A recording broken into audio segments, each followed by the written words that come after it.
Chapter 2. Luke. The voice came softly but insistently, pausing amid the familiar landscape of Tatooine. Familiar yet oddly distorted.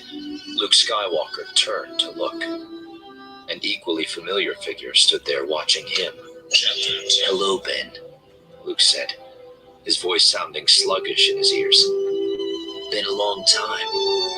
"It has, indeed," Obiwan Kenobi said gravely. "And I'm afraid that it will be longer still until the next time. I've come here to stood there watching him. The hello seemed to tremble, and abruptly, a small part of Luke's mind remembered that he was asleep. Asleep in his suite in the Imperial Palace, and dreaming of Ben Kenobi. "No, I'm not a dream," Ben assured him, answering Luke's unspoken thought. "But the distances separating us have become too great for me to appear to you in any other way. Now, even this last path is being closed to me." "No," Luke heard himself say. "You can't leave us, Ben. We need you." Ben's eyebrows lifted slightly, and a hint of his old smile touched his lips. "You don't need me, Luke. You are a Jedi, strong in the Force." The smile faded, and for a moment his eyes seemed to focus on something Luke couldn't see. "At any rate," he added quietly, "the decision is not mine to make. I have lingered too long already, and can no longer postpone my journey from this life to what lies beyond." A memory stirred. Yoda on his deathbed, and Luke pleading with him not to die. "Strong am I in the Force," the Jedi Master had told him softly. "But not that strong." "It is the pattern of all life to move on," Ben reminded him. "You too will face this same journey one day." Again, his attention drifted away, then returned. "You are strong in the Force, Luke, and with perseverance and discipline, you will grow stronger still." His gaze hardened. "But you must never relax your guard. The Emperor is gone. The dark side is still powerful. Never forget that." "I won't," Luke promised. Ben's face softened, and again he smiled. "You will yet face great dangers, Luke, but you will also find new allies at times and places where you expect them least." "New allies?" Luke echoed. "Who are they?" The vision seemed to waver and to become fainter. "And now, farewell," Ben said, as if he hadn't heard the question. "I loved you as a son and as a student and as a friend. Until we meet again, may the Force be with you." "Ben!" But Ben turned, and the image faded, and in the dream, Luke knew he was gone. "Then I am alone," he told himself. "I am the last of the Jedi." He seemed to hear Ben's voice faint and indistinct, as if from a great distance. "Not the last of the old Jedi, Luke. The first of the new."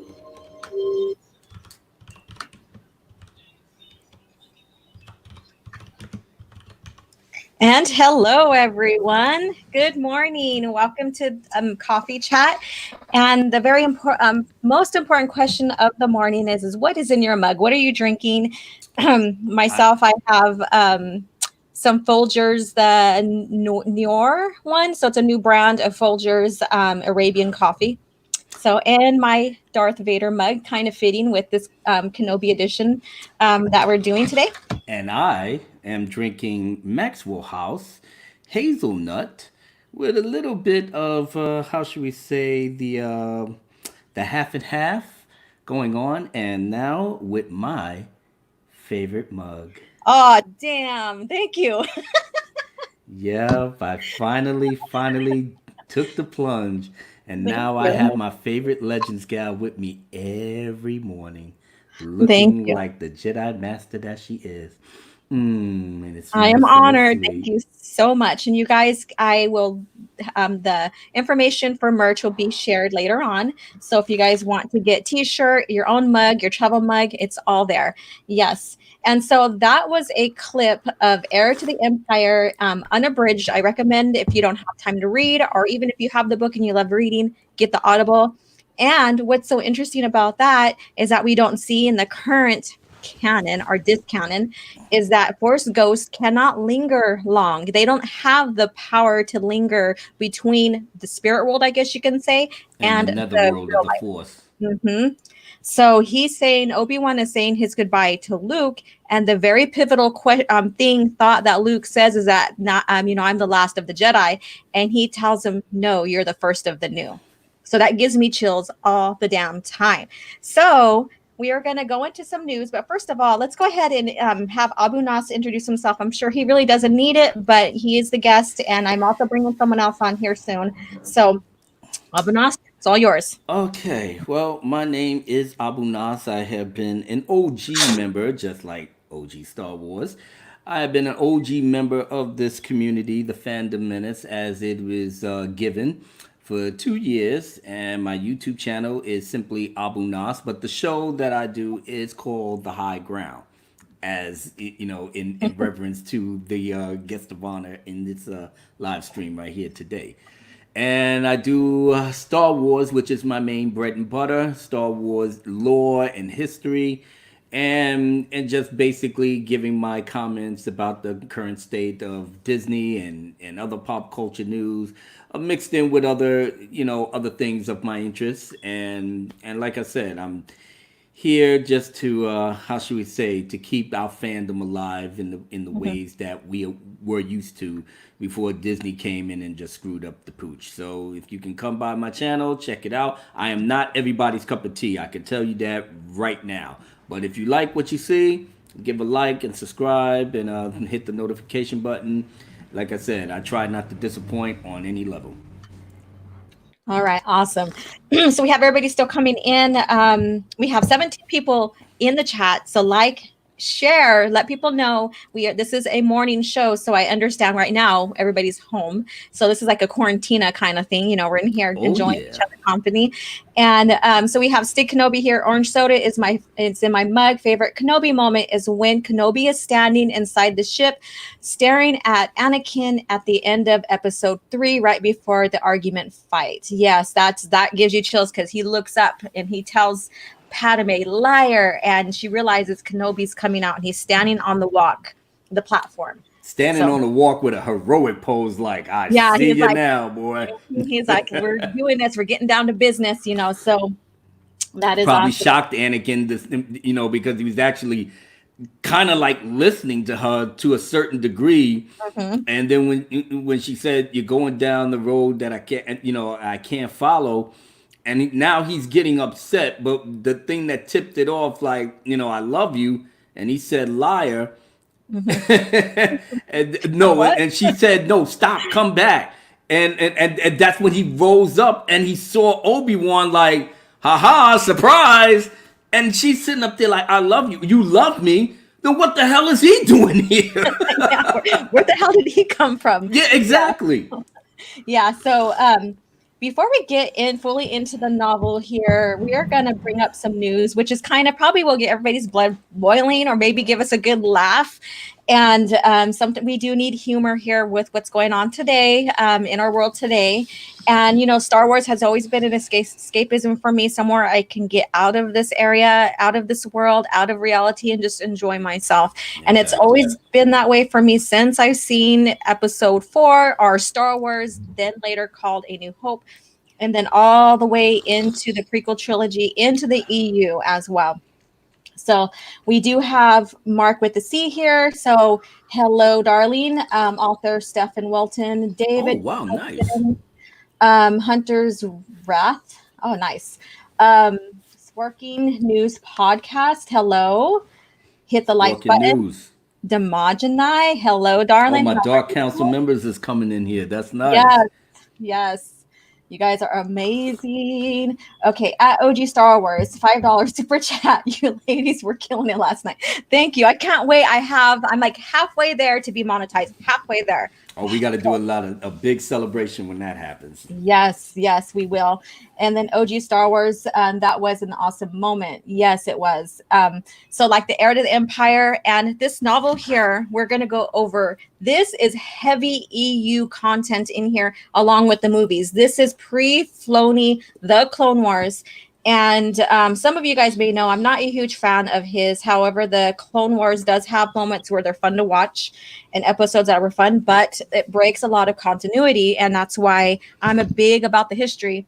That's why I don't care for it that much. That's probably why you get the heat that you do from the kids that, is hanging on to Disney's every word.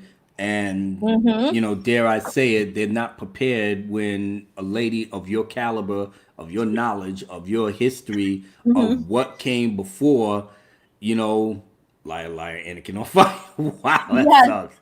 That sucks. But when you come up against them and then you give them all the reasons where they can actually look it up, and it's like, this is not me spitting out my feelings. This is what I compiled and I'm showing you. And if you reject it, then that's if you want to live in your ignorance, then that's good. But the truth has to be said, and I'm so glad I finally jumped off the Filoni bandwagon that I was on for a little while. And like I said, I'm not ashamed of it because at the time I didn't know no better, Yeah. But I still enjoyed the Clone Wars, and I do say, the two Clone Wars by the guy that did Samurai Jack and Filoni's thing. I mean, at the very least, George Lucas did throw ideas and stuff, and whether he kept it, whether or not, it's just the fact that he had Lucas in the circle for as long as he did until he just went roughshod and started doing his own thing. But it's more than what Disney did for him, that's for sure. So. Exactly. So we're going to use this comment here to segue into this article I wanted to share as news. And so here we have Math got it. Disney Lucasfilm novelization of Rise of Skywalker says Leia was responsible for Ben Solo's fall. Yeah, there's a lot of crazy stuff going on in that novel. I didn't have to pick it up to know. We just know because but yet, first of all, they've written themselves into a corner. Secondly, it's just so much that they pulled out of Legends that they did unsuccessfully, I guess you could say, if you're going to say it nicely. And it gets worse all the time. I'm glad I never spent a dime on that crap. But yet, in The Force Awakens, Leia told Han that it was all Snoke that did this to Ben. Mm-hmm. That is in the dialogue in the movie.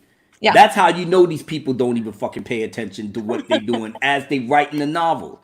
Mm-hmm. They just don't even do the research or the history. They just pulling stuff out their ass, putting it on there to make and as I said, the author of The Rise of Skywalker really did a number in terms of putting the men down, really in the background. And I'm not against Leia getting some shine in the novel, more than what she got in the movie. That's for damn sure. But, the way that it's done is just so heavy-handed in pushing their little woke narrative through a novel in which the movie doesn't even sell it. So who are you to believe, and who do you draw it on from, the novel or the movie? And if you say the movie, then the novel is worthless. If you say the novel, then the movie is worthless. So you pick your poison. Pick your poison. So let's get into this right here.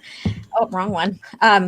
Let's see here. So this right here is an article from Screen Rant. And, so we don't have that much news going on because basically the whole world, even Hollywood, is shut down, which kind of is a good thing in a sense. Mm-hmm. But and Star Wars fans will forgive The Rise of Skywalker quicker than the prequels. I don't know, because there's a lot of damage that the Rise of Skywalker has done to the overall 6 movies, including Legends, because I'm going to say this, bringing in like Dark Empire and other elements of Legends to make their movie better, I guess you can say.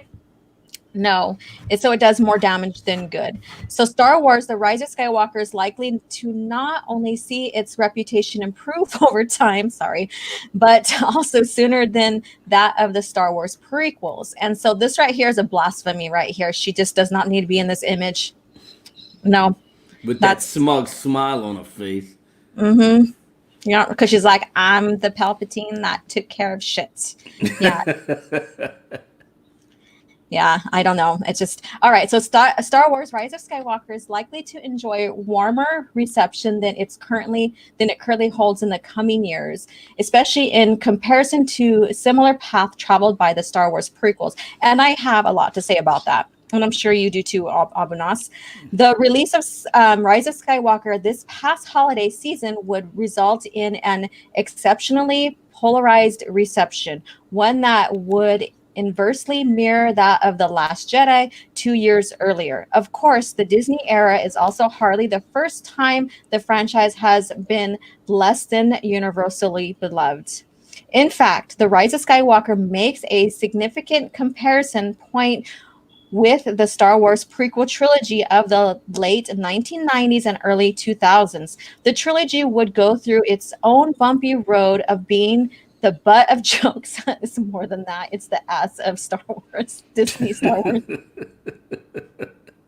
I'm sorry. I have all commentary going on in my head as I'm reading this about about the depths to which Star Wars had seemingly fallen. You could tell that this guy wasn't a prequel fan as he was writing it, so he was pretty much enjoying this shit. The depths that it had fallen.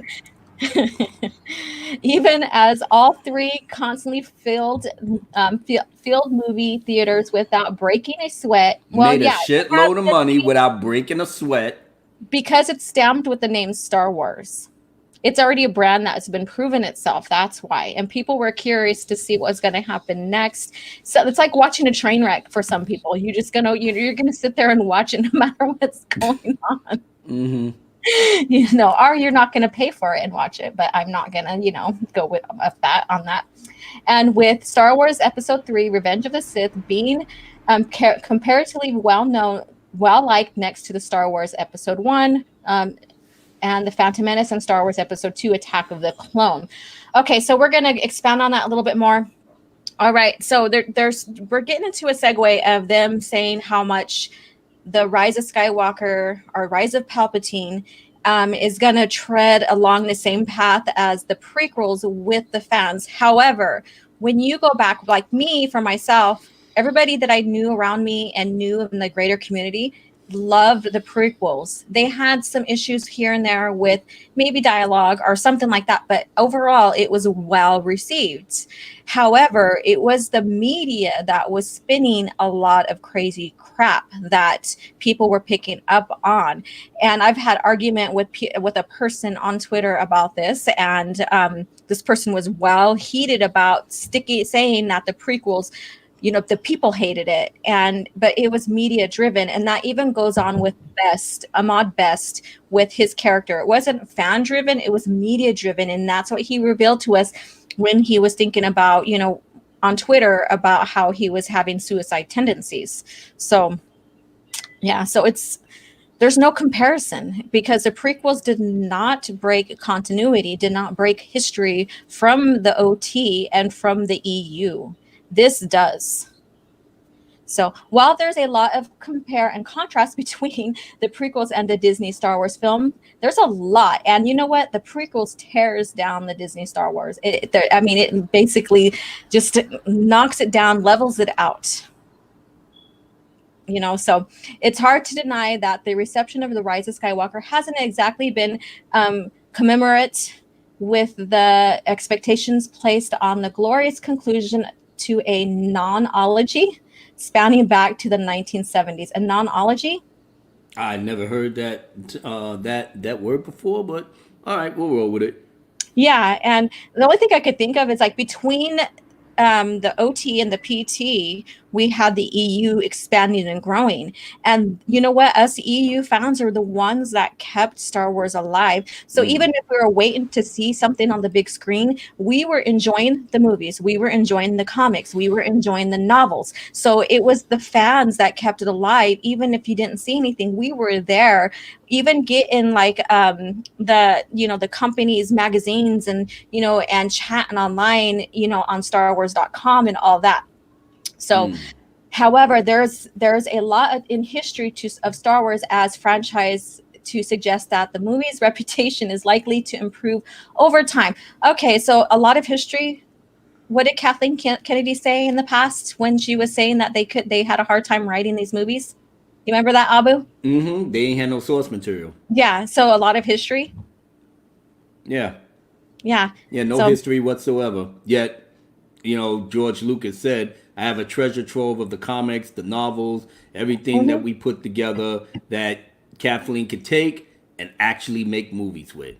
that shit that little clip that I made just with George Lucas saying that is my biggest premiering video on my channel right now. it's a constant reminder that certain things were said in this woman's presence, and that shit went in one ear and out the other. And because she was chomping, even when you could see her face as George talks, you could see what her real mentality was. Even that's on her face, like, I can't wait to get my hands on this so I can turn it into what I want it to be.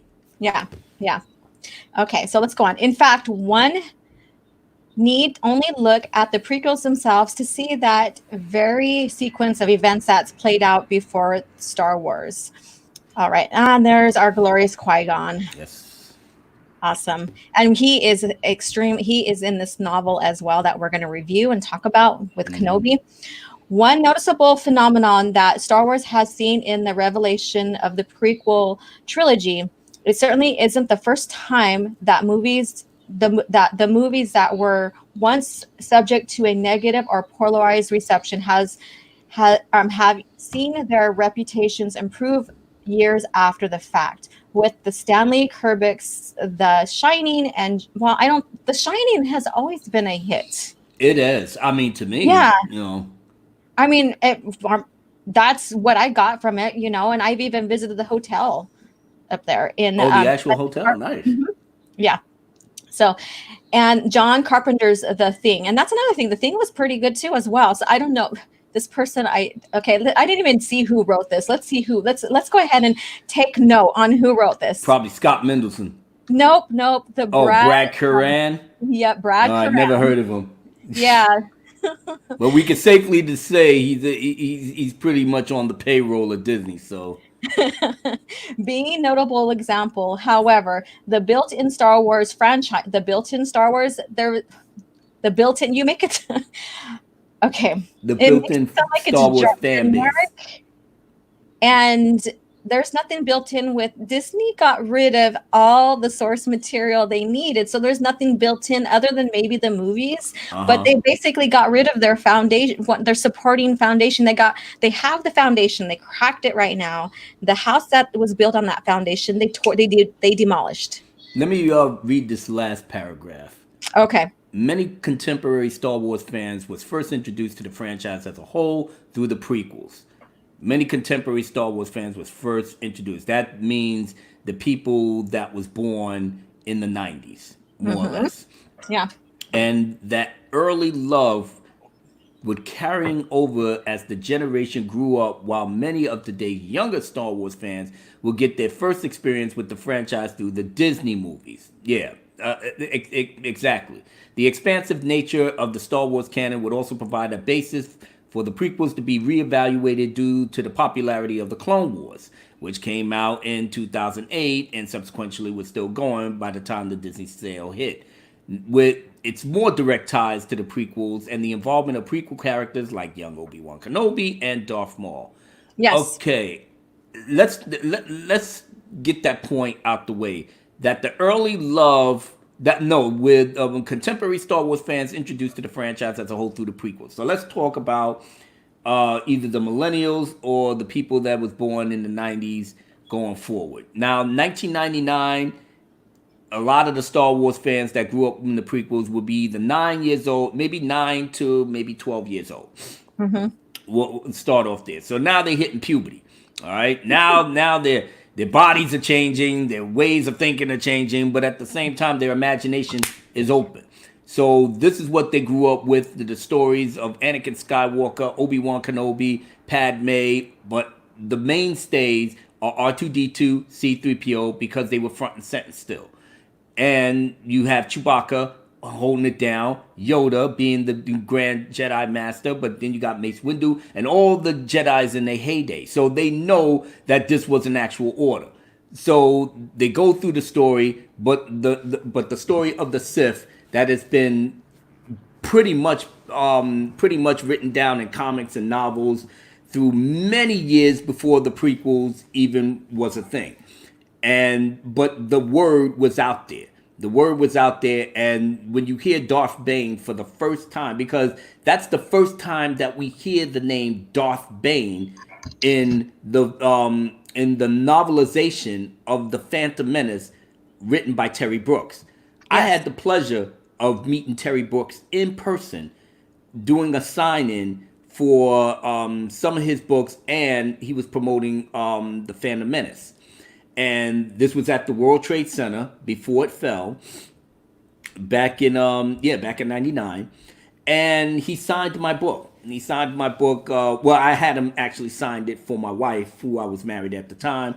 And we talked it up about his love for Star Wars, and how he was happy to be a part of it, and the sessions that he sat down with George Lucas. But one of the things that he said that really resonated with me was that George didn't come up with the name Darth Bane. It was all that was Terry Brooks. Yeah. In the meeting, he asked George, well, what would you want me to call him? And George didn't really have anything in his head, but he knew what he wanted that character to be. So basically, George came up with the character. He basically outlined that everything started, as far as the revenge, started with this particular Sith Lord. And Terry Brooks said, well, I guess he would be the Bane to the Jedi, 1,000 years later. So let's, how would you feel about Darth Bane? And George said, yeah, that's fine, run with it. So, he put that in there, but he followed George's ideas to the letter, in how he wanted this particular Sith Lord to be the start of 1,000-year vendetta against the Jedi. And Terry Brooks more or less filled out the blanks. Yeah, exactly. So between that novel, that was the start. That was the start of something that that this was bigger than just Darth Vader and the Emperor, aka Darth Sidious, being the only two Sith, because nobody really expanded on the Sith as an actual order until the comic books really started getting into it. And then and subsequently a few novels, but not really. But it was more or less the Dark Horse comics that really fleshed out, the intricate histories of the Sith. And then now as it became common lore, because there was nothing else being done with the history of the Sith at that time. But all of it started with Terry Brooks and the Phantom Menace. And I just wanted to point that out, because that was vitally important, knowing that before that time, you didn't have that type of history about the Sith being explained. Now we got the entire lore and history of the Sith, dating all the way back to when the Jedi was first founded, and then the first schism happened with the legions of Leto and all of those guys. And when they finally split apart, they get to Korriban, they meet up with the Sith natives and stuff, and they integrated with them, and then that's how that thing jumped off. I love it. But everything started with the movies and the novelization that didn't contradict anything in the movie, because George had a hand in it. Yeah. And so what was really neat, so I'm going to expound on yours a little bit more before we get done with this article and go on to Kenobi where our heart's at, because Yep. again, this is just news and this is just someone's opinion. This is opinion, not really news. But when George was producing the prequel trilogy, he did not let the authors or the company expand on anything on the prequel trilogy era until he was done. So he was building again that foundation for the EU to expand on. And so he wanted, of course, because it's his baby, he wanted to be the first one to build upon it. And then, we get, like the Bane trilogy where we get the rule of two going on. So we understand that even more. That Right. takes us into the PT era.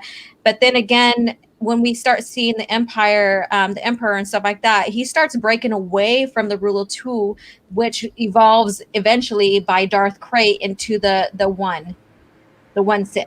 Right. And so I think it's very interesting. And again, you guys pick up the novels. It doesn't matter where you start at. If you want to start at the prequel trilogy era and read, or the Knights of the Old Republic and read all the way through, have at it. It doesn't matter where you start at.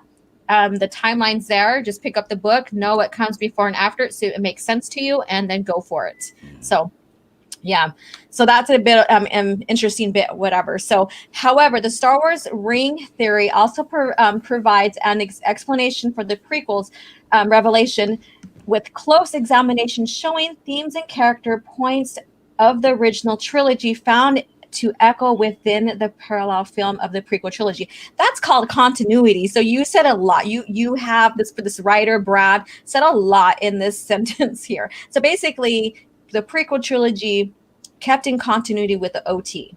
Of course, it had to, because we had the fall of Anakin, and then we had the rise of Darth Vader, and then the redemption of Anakin. So that's basically the foundation right there with the Skywalkers, and the son being set up to be the sage, the one that's going to be what his father was supposed to be, which Disney never picked up.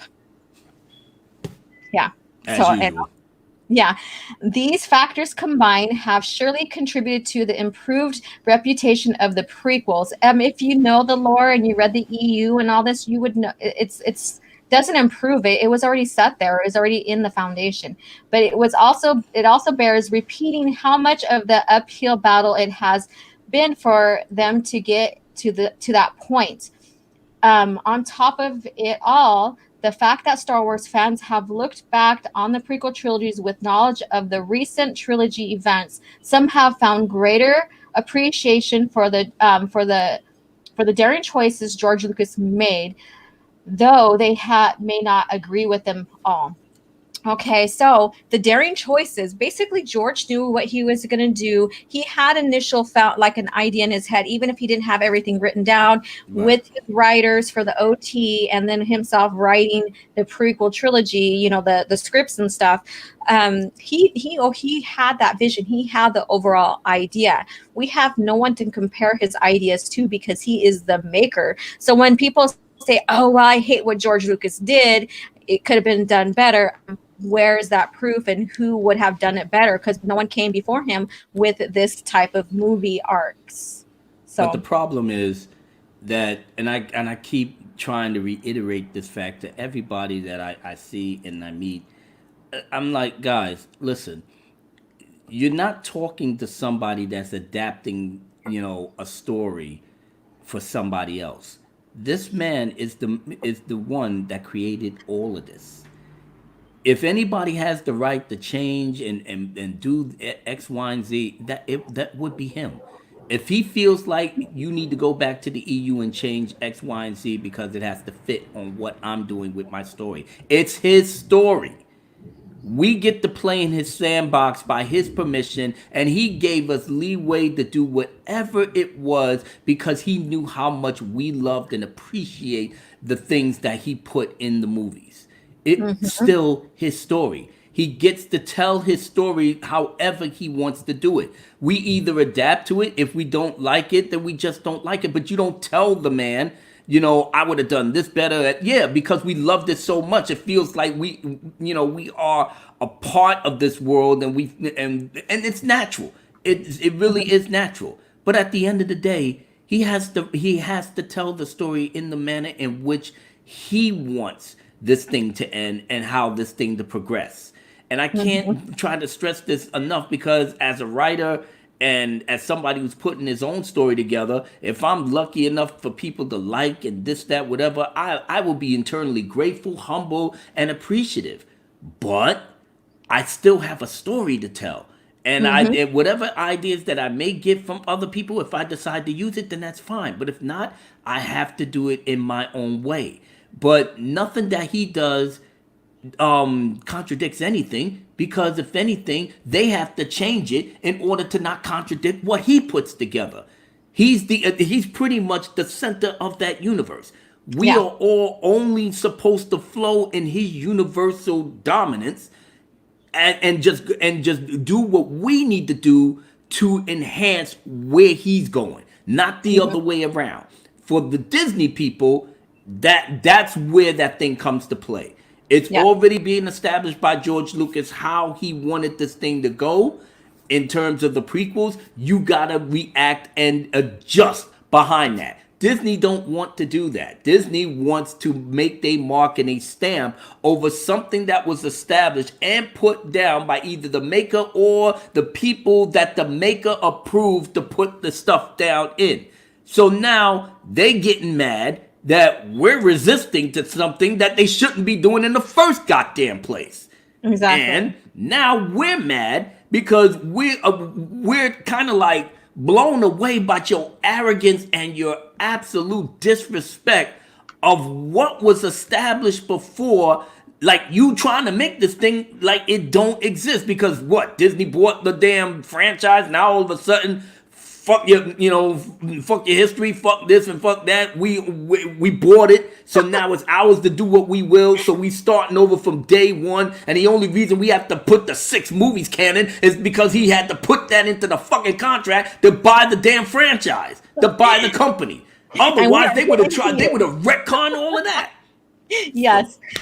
All right. So go ahead and read these 2 paragraphs here, and we'll start unwinding from this, because this is just nonsense BS opinion article here. So go ahead and read these last 2 paragraphs. It does get into Ahmad Best, and he kind of hints that it's fans' fault, but it's not fans' fault. So let's get into this. All right. Anyone who had paid any attention to Star Wars since the dawn of the new millennium is well aware of just how hated the Star Wars prequel was when it released. No, it wasn't. Stop fucking lying. Not everybody hated it. But this was before the internet. So the only thing that you had was the message boards from JediCouncil.net and other, sites that was dedicated to Star Wars. So stop the bullshit. All right. The documentary of The People versus George Lucas even went so far as to devote a large section of his runtime to the prequel trilogy infamy. All right. Well, like I said, you get a few people to put the cameras on a few dissidents and people that didn't like it. And now you said that was the whole fandom. So no, stop it. Because you're not going to talk to the 8 and 10-year-olds about, how good that the prequels was, because it was fast. It was great. It had a lot of adventure, blah, blah, blah. Now you don't talk about them. You talk about the 29-year-olds and the 30-year-olds that was around my age at the time that was stuck on the OT and didn't want to go past that. So even if the maker was going to do his own thing, but whatever. All right, so it goes without saying, blah, blah, blah, that few of any characters in cinema history has been subject to a backlash on the level of Jar Jar Binks. This is partially true. Partially. But like I said, they amped it up through the media, and like I said, this was before the internet, so we got lucky. It could have been a hell of a lot worse. So, which rose to such heights as to have real life impact on Jar Jar actor Ahmed Best. Yeah, because he tried to do the best he can. He really thought that with everything that George Lucas told him about, he took a chance. Jar Jar was the unknown factor. But he wanted this to be, sort of like the Buster Keaton, and George is old school with his mentality. So he wasn't thinking on no racist thing to make the black man act like a buffoon and blah, blah. No, this was basically the character in and of itself of how he was. The Rise of Skywalker is in a different position in the prequels. Really? Oh, okay. Well, we'll come back to that. In a different position in the prequels, and that the hate it has received is balanced out by an equally vocal number of defenders that the prequels did not see at first. Equal number of defenders that the prequels did not see at first. Oh, so you must be talking about the Phantom Menace community. Oh, all right. Well, the vocal community that was ours, that JJ put us on the map, so we mainstream now. We've been told you from the beginning that this shit was trash. It was trash because they didn't do anything right from the get-go. And then after Bob Iger confessed at the altar of Lucas, and that shit was published all over, now you get the full scope of how the fuckery of Disney was there since day one. But I digress. Now, while far from the Empire Strikes Back level of acclaim, though that's another example of a Star Wars movie growing more beloved. What? The Empire Strikes Back was always loved. What are you talking about? All right. Exactly. That's what I said. Geez, I can't with these. Yeah, you can't. Like I said, you can't. And so when I was reviewing this, I was like, okay, we're going to go ahead and read this article or this opinion piece. And then when I got to that paragraph, I'm like, do you even know what the hell you're talking about? Exactly. The comparison between the prequels and The Rise of Skywalker shows the former carried a far greater burden of disdain and for a much longer span of time until being seen in a more positive light. Furthermore, it also highlights another key point about the reception of Rise of Skywalker that the prequels did not have to contend with. What? Like what? Yeah. Like what? Like, you thought that the comparison to the prequels, like I said, the burden was that we didn't have the internet. So everybody was going on word of mouth and stuff, and there was no articles. There was not a lot of articles that was showing the prequels in a great light. And like I said, and the movie reviewers, kind of downplayed some of it, and and even Roger Ebert, rest his soul, he already knew that the dialogue was clunky and stuff like that, but he did not in any way hold his tongue when he said this movie, The Phantom Menace, and what George Lucas is doing is a great achievement in and of itself. Just by his storytelling and the way he brings that sense of adventure and excitement in the movies that he puts out. And like I said, you leave invigorated. You leave like, wow, this was great. But we get bogged down to the nitty gritty and the Pacifics and that, because we all grown up now. Now we're not 9 years old no more. We with the OT. Now we're grown men. We got families. We did the dude thing. We watch Pornhub. We're already corrupted. So everything that we do now, we looking at it from grown people's set of lenses. But we still, and now this is where it plays out in the prequels. And I tell people all the time, George Lucas was the same guy he was back in the 70s. He's old school, his sensibilities is old school, and he wanted to be in types of serials that he grew up with. And that was way back in the 40s, where dialogue was clunky or was tailor-made to the people that lived in that era.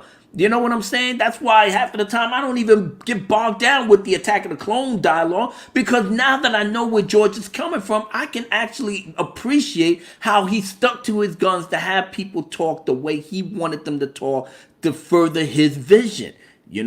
But like this thing here, since the internet blew up, now everything is more got the lenses on them. So this guy talking about the Rise of Skywalker is going to have, years that it's going to grow on them. And it's like, no, it's a different set of circumstances with the sequel trilogy, because it disrespects what the person that created this thing wanted to do. That's almost like saying, Alora, me and you had a plan to put together a great story, and you the one that actually came up with the initial story, and I agreed because I'm the money man.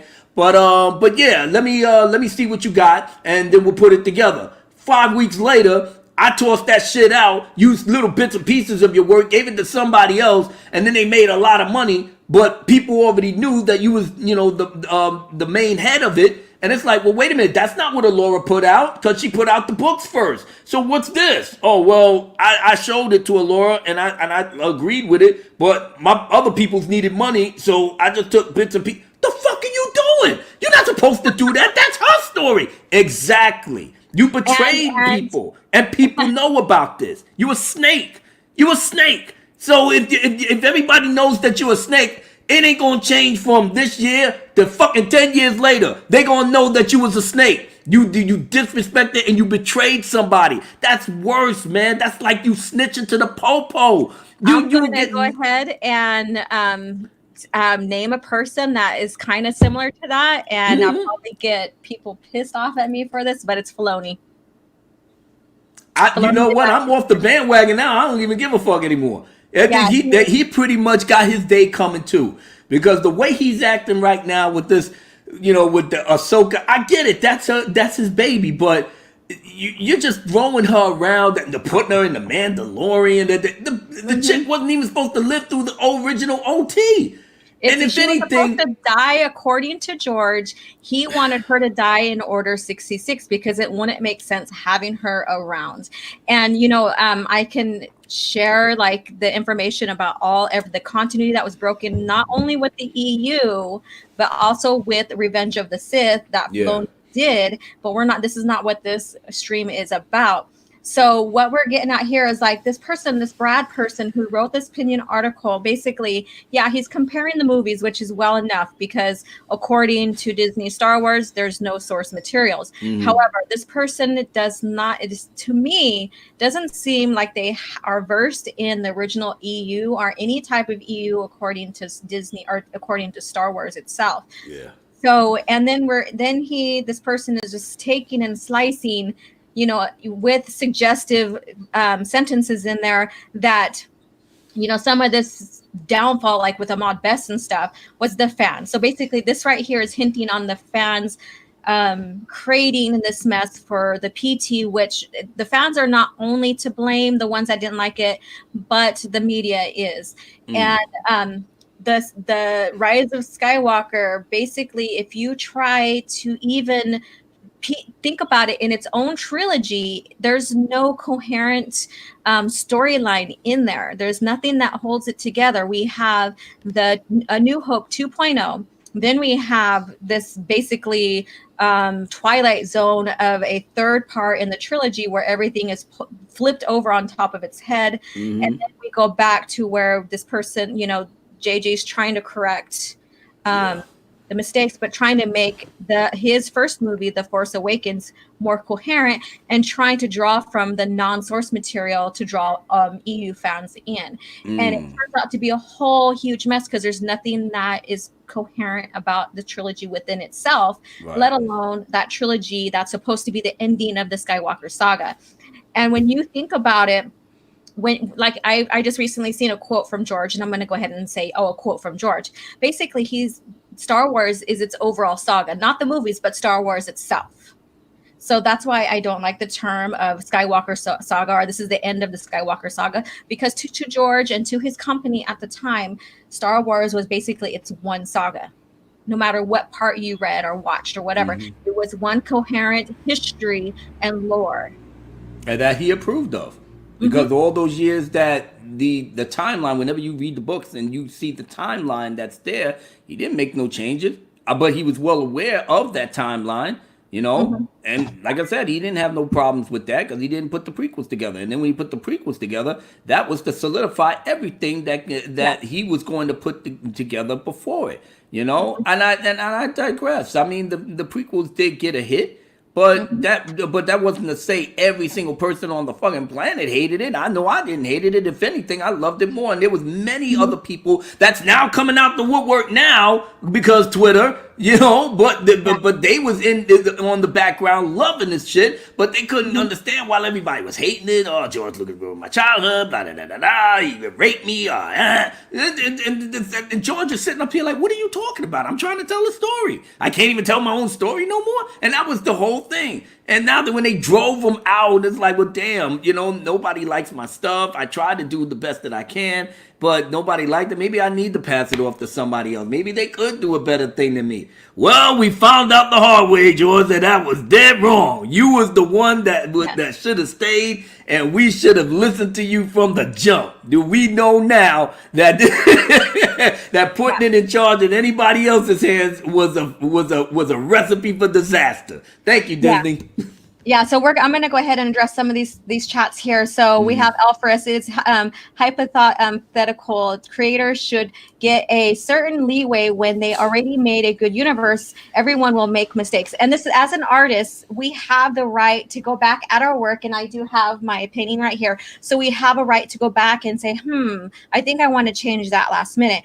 Or if I'm building a a showpiece where I have different pieces here, I can look at it and say, you know what, this needs to leave, or this needs to be expanded on, or whatever. Just like when George, and this is not a popular opinion whatsoever, but I have stood up for George with this. He is the creator. He has every right to go back to his original trilogy to make sure and make little tweaks here and there, as long as it doesn't mess with the plot.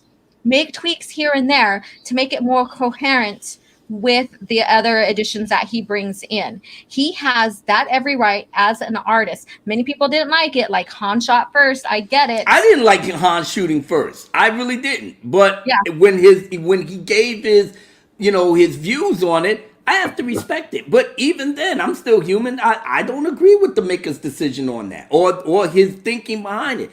Han Solo was a cold-blooded mofo, but it added on that when his stance softened up, when he started falling in love with Leia, and when they came together in Empire Strikes Back, and then it came into the Return of the Jedi, that was his evolution. Yeah. But it's still his story. I had to swallow it. It is what it is. I'm not going to stop being a Star Wars fan because Han didn't shoot first and Greedo went McClunky.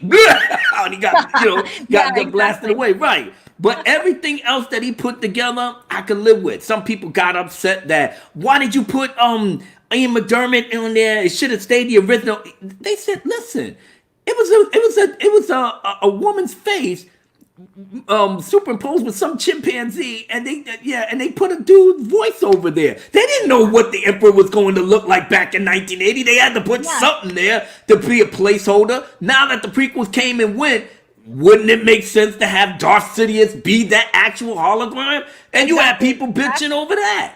Yeah, and that's where people like I look at this as an artist perspective. You want everything to go coherent with each other. And so we have Alphys here again. Disney is trying to completely change the original ideas behind what made Star Wars as popular from the start. Bingo. Mm-hmm. And then Subhuman 84, the prequels may have had problems, but at least they made sense. Mm-hmm. They made sense. You know what, George? Okay, so this is the difference. George was an independent filmmaker because he didn't get backing from the beginning. He didn't get backing from Hollywood. He kept it away from Hollywood. And so he was basically independent filmmaker. We are now dealing with a corporate. And so corporates see everything different. They just want to make money, despite what fans think. George loved and cared about the fans, loved and cared about his story, and wanted to give a story that everybody would love. He built upon it. So he was building the foundation. And so we have that difference from an independent filmmaker and a corporation. So Ivanovich, sorry if I kind of Ivanovich. There we go. Disney believes that anything they slap the name Star Wars on is good enough. A 40-plus-year-old franchise and they want to pretend that it's just a name that can be stamped on generic products. Exactly. Yes. And that's the thing. It's corporate. And that's what I just got done explaining. Matthew, I love the prequels, especially the theatrical cut from the Phantom Menace. But my favorite cut of Star Wars is the 77. Favorite version of the Empire is 1980. Favorite version of Jedi is 1983. Okay. Matthew, I will say 1 through 6 sagas makes more sense if you were seeing the film for the first time. Disney trilogy is entirely non-canon. And that's the thing. You go ahead, people. This is what I'll say. Love what you love about Star Wars. Mm-hmm. If your heart is staying with George Lucas era, good for you. If it's on the fence and you like bits and pieces, like bits of Disney Star Wars, and you still love George Lucas era, good for you. If you just love Disney Star Wars altogether, good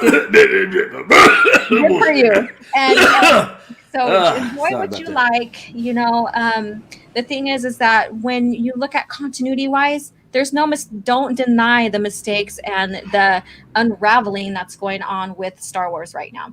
So Stick Kenobi, the Phantom Menace numbers are growing. Star Wars merch sales are shrinking. Yes, it is. And gospel. All Lucas wanted was to see the stories grow. Very true. That's why he had the EU. To get into something new. The prequels did that.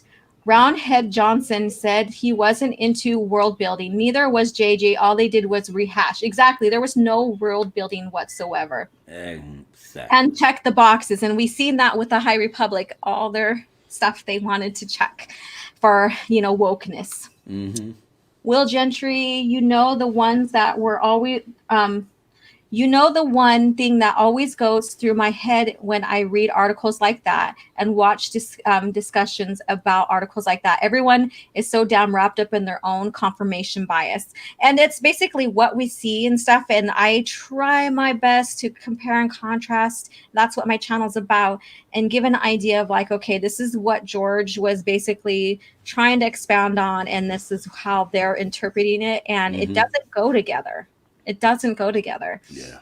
So we're going to go into the novel here. So if there's anything else you want to say, Abu Nas, go ahead and share. Oh no, I'm definitely flowing with you right now, my love. And like I said, I know that Lucas took his little hits or what have you, but I'm glad he told the story the way he wanted to tell it. Everything else I could live with outside of the Han shooting first, but I've already accepted that part because, like I said, I'm a George Lucas purist to the letter.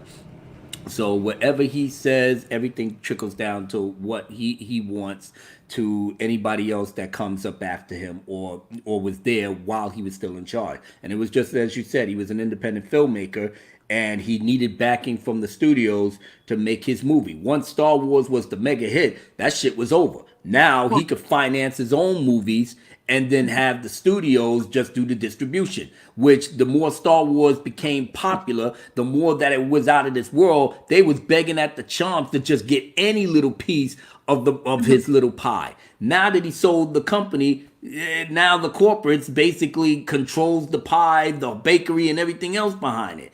And they're just still screwing it up. So independent filmmakers need to stay on top and be in charge of their own work. This is, if anything, what happened here with Disney, this should be a lesson to any creator out there, not to give any or every part of your creation to any studio, any corporation, no matter how bad they want to turn it into a movie or TV.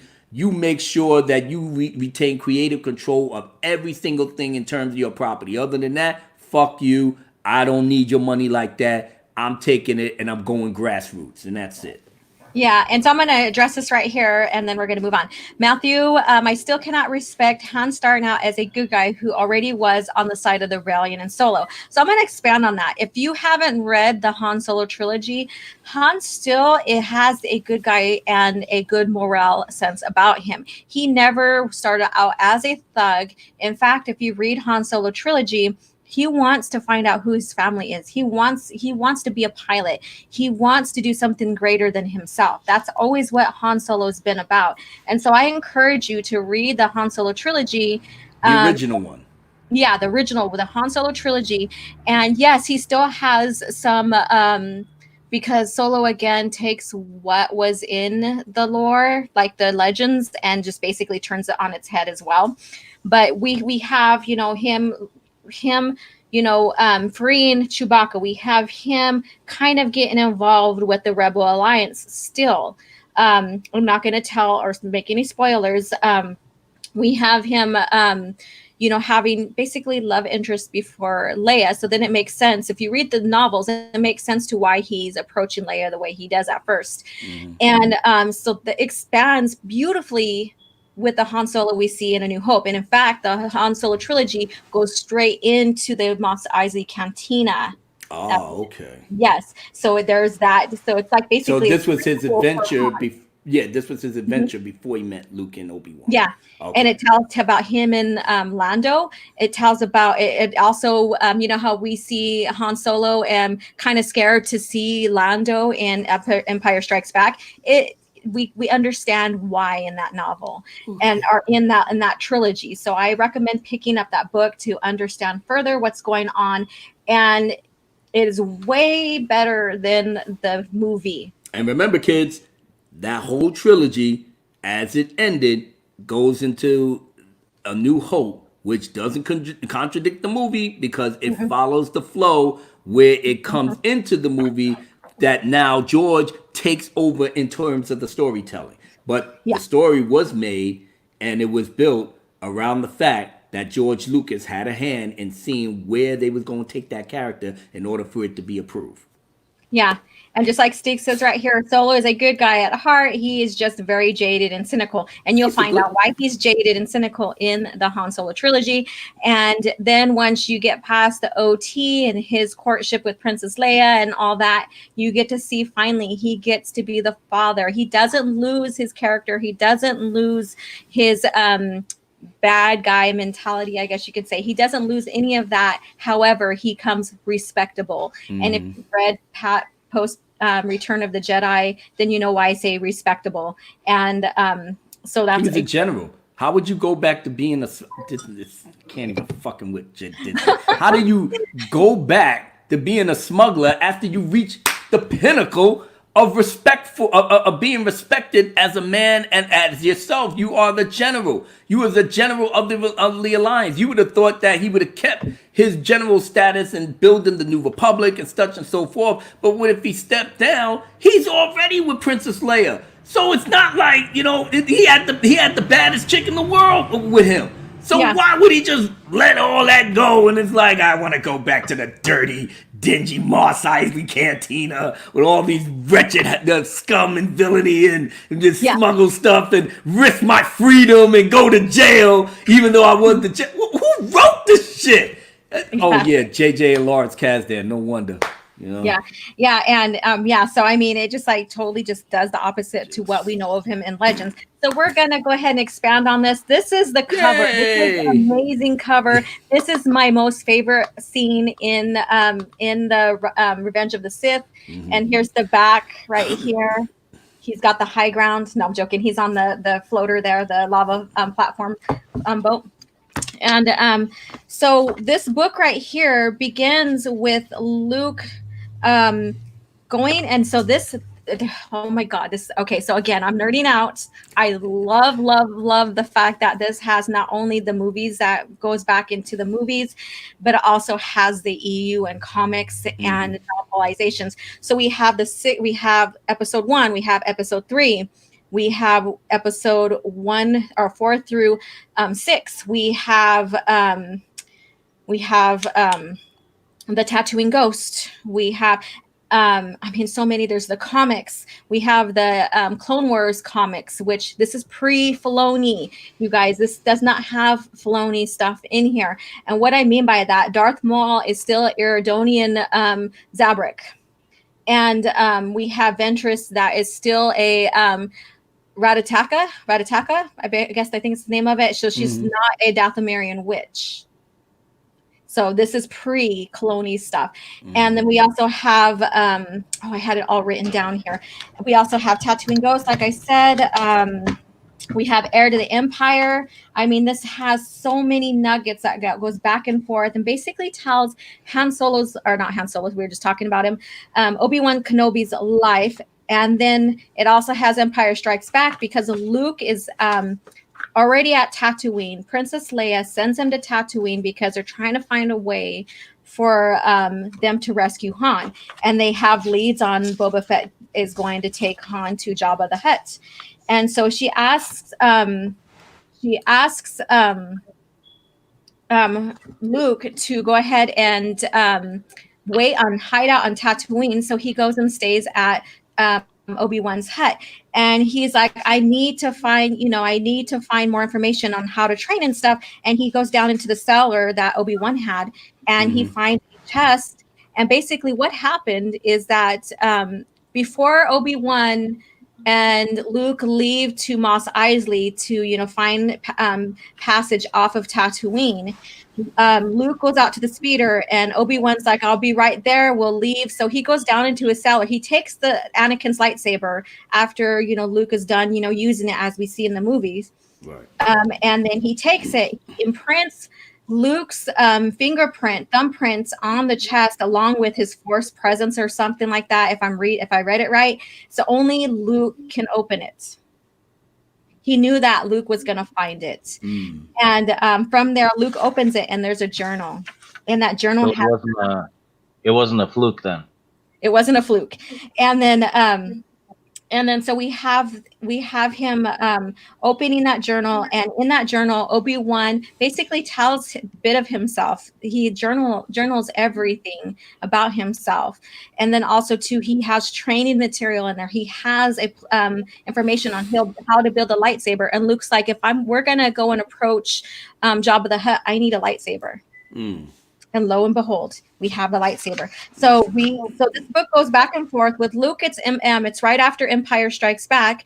With Obi-Wan, it's his life. So it goes all the way from when him and Qui-Gon, when Qui-Gon first takes him and starts training him. Then it goes into episode 1. Then it goes into episode 3, or the Clone Wars era, which is non-Filoni, like I said, non-Filoni. And then it also has him meeting his first encounter with Dexter. So we even get that. So we can understand who he is in the Attack of the Clones. And so basically it has all the movies. And so we have that first encounter. And so I'm going to read something here. And this is about the lightsaber. So Qui-Gon eyes flicked to Obi-Wan's. Ah, yes, he said, returning his gaze to the hovering lightsaber. He recited, the crystal is the heart of the blade, the heart of the crystal of the Jedi. The Jedi is the crystal of the Force. The Force is the blade of the heart. All are intertwined. The crystal, the blade, the Jedi, you are one. And that is like, to me, with the Jedi and how Obi-Wan says that the lightsaber is, basically an elegant weapon. Mm-hmm. That shares exactly what that is. So yeah. And then we have, like I said, Tatooine Ghost. So I don't know if you ever read Tatooine Ghost, but Leia finds a journal is given a journal of her grandmother's, and we don't know. We know that Shmi is now was living with the Lars, right? When we see Attack of the Clones, but we don't know how she gets that unless you read Tatooine Ghost. And so this expands on it. And so basically Qui-Gon said, however, I have already taken a step to help his mother, Anakin's mother. I've arranged for a courier to go to Tatooine and deliver a Tobal lens to Shmi Skywalker. And so this expands on Tatooine Ghost. Basically, Qui-Gon sends that lens, and that lens helps operate the ship and helps it levitate and all that. And so he sends that to her to be a bargaining chip so that she can be free. And she uses that. And so she meets Klieg, and they like each other from first sight. And she uses that to buy her freedom. And he eventually gets, helps her with that. And so he helps buy her freedom. And that's how they become. No disrespecting what George Lucas put down in Attack of the Clones, because Watto even said, I heard he freed her and married her. How, can you beat that? It's like, people need to if you're doing novels, pay attention to what George puts down in the movies and work your story around what he put in that movie. It's not that difficult. Yeah, and it goes to show that George Lucas also paid attention to the EU. He approved it. And having Dexter in the movie, that's an EU character. The name Kashyyyk, Coruscant. The prequels are full of EU stuff. Exactly. Wait, the word Coruscant, he got that from one of the EU books. It wasn't Timothy Zahn that came up with the word Coruscant? Yes. It could be. Yeah. It was. Yeah, it's from Timothy Zahn's. It's from Heir to the Empire. Right. And George used that to put Coruscant into the canon. So come on, you act like George don't be feeling half of these authors when they make these books, and he knows everything and what they doing anyway, and that should be the ultimate compliment, that your authors do books over your characters, and then you take the stuff that they make and actually put it in your movie. Why do you think George R.R. Martin, all the stuff, that the history of the Game of Thrones, and just to sidetrack it for a little bit, but it goes into my point. George R.R. Martin did the books, and he has more or less the history of the Seven Kingdoms, But yet you got a lot of untold stuff that's there, that when he made that world of Book of Fire and Ice, his fans that ran a blog dedicated to his work created other outside sources of characters to be in that, because George even said a lot of the stuff that's in the world of Ice and Fire, the other two people came up with it, but they based it in his universe, and that's part of his canon. That is what it is. He approved of it, he knew about it, and he was good to go with it. Same thing with George Lucas. If he saw something that he liked in the novel, like I said, it's my work. You're doing that based off on. I'm gonna put it in my movies, and I'm gonna make it official. And that alone gives credence to all the authors that came before, and even up to and past the prequels. To know that his guiding hand was all over this work, all over it. Exactly. And so what Damaj and I said is like the Clone Wars that it references is Tartakovsky's Clone Wars, which was the original Clone Wars that came out before Filoni's The Clone Wars. Right. And so, basically, like he says here, that was the Lion and Samurai Jack version of the Clone Wars. And so they have, with Samurai Jack, they have the Tartakovsky is the one that created Samurai Jack. And so people reference that because it's the same artwork, because Lucas loved that artwork. And that's why we got our Clone Wars Tartakovsky's that cartoonish Samurai Jack way, I guess you could say. And it was so brilliant.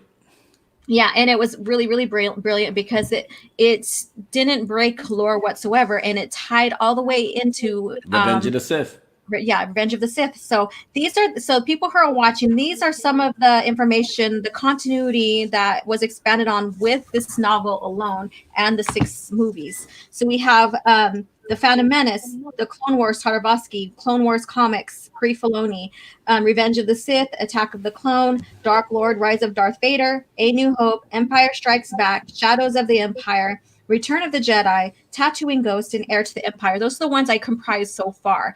It does not have the novel Kenobi because the Kenobi came out after the fact. So we don't have that reference. There is one contradiction between this book and Kenobi book. And it's very, very, very small.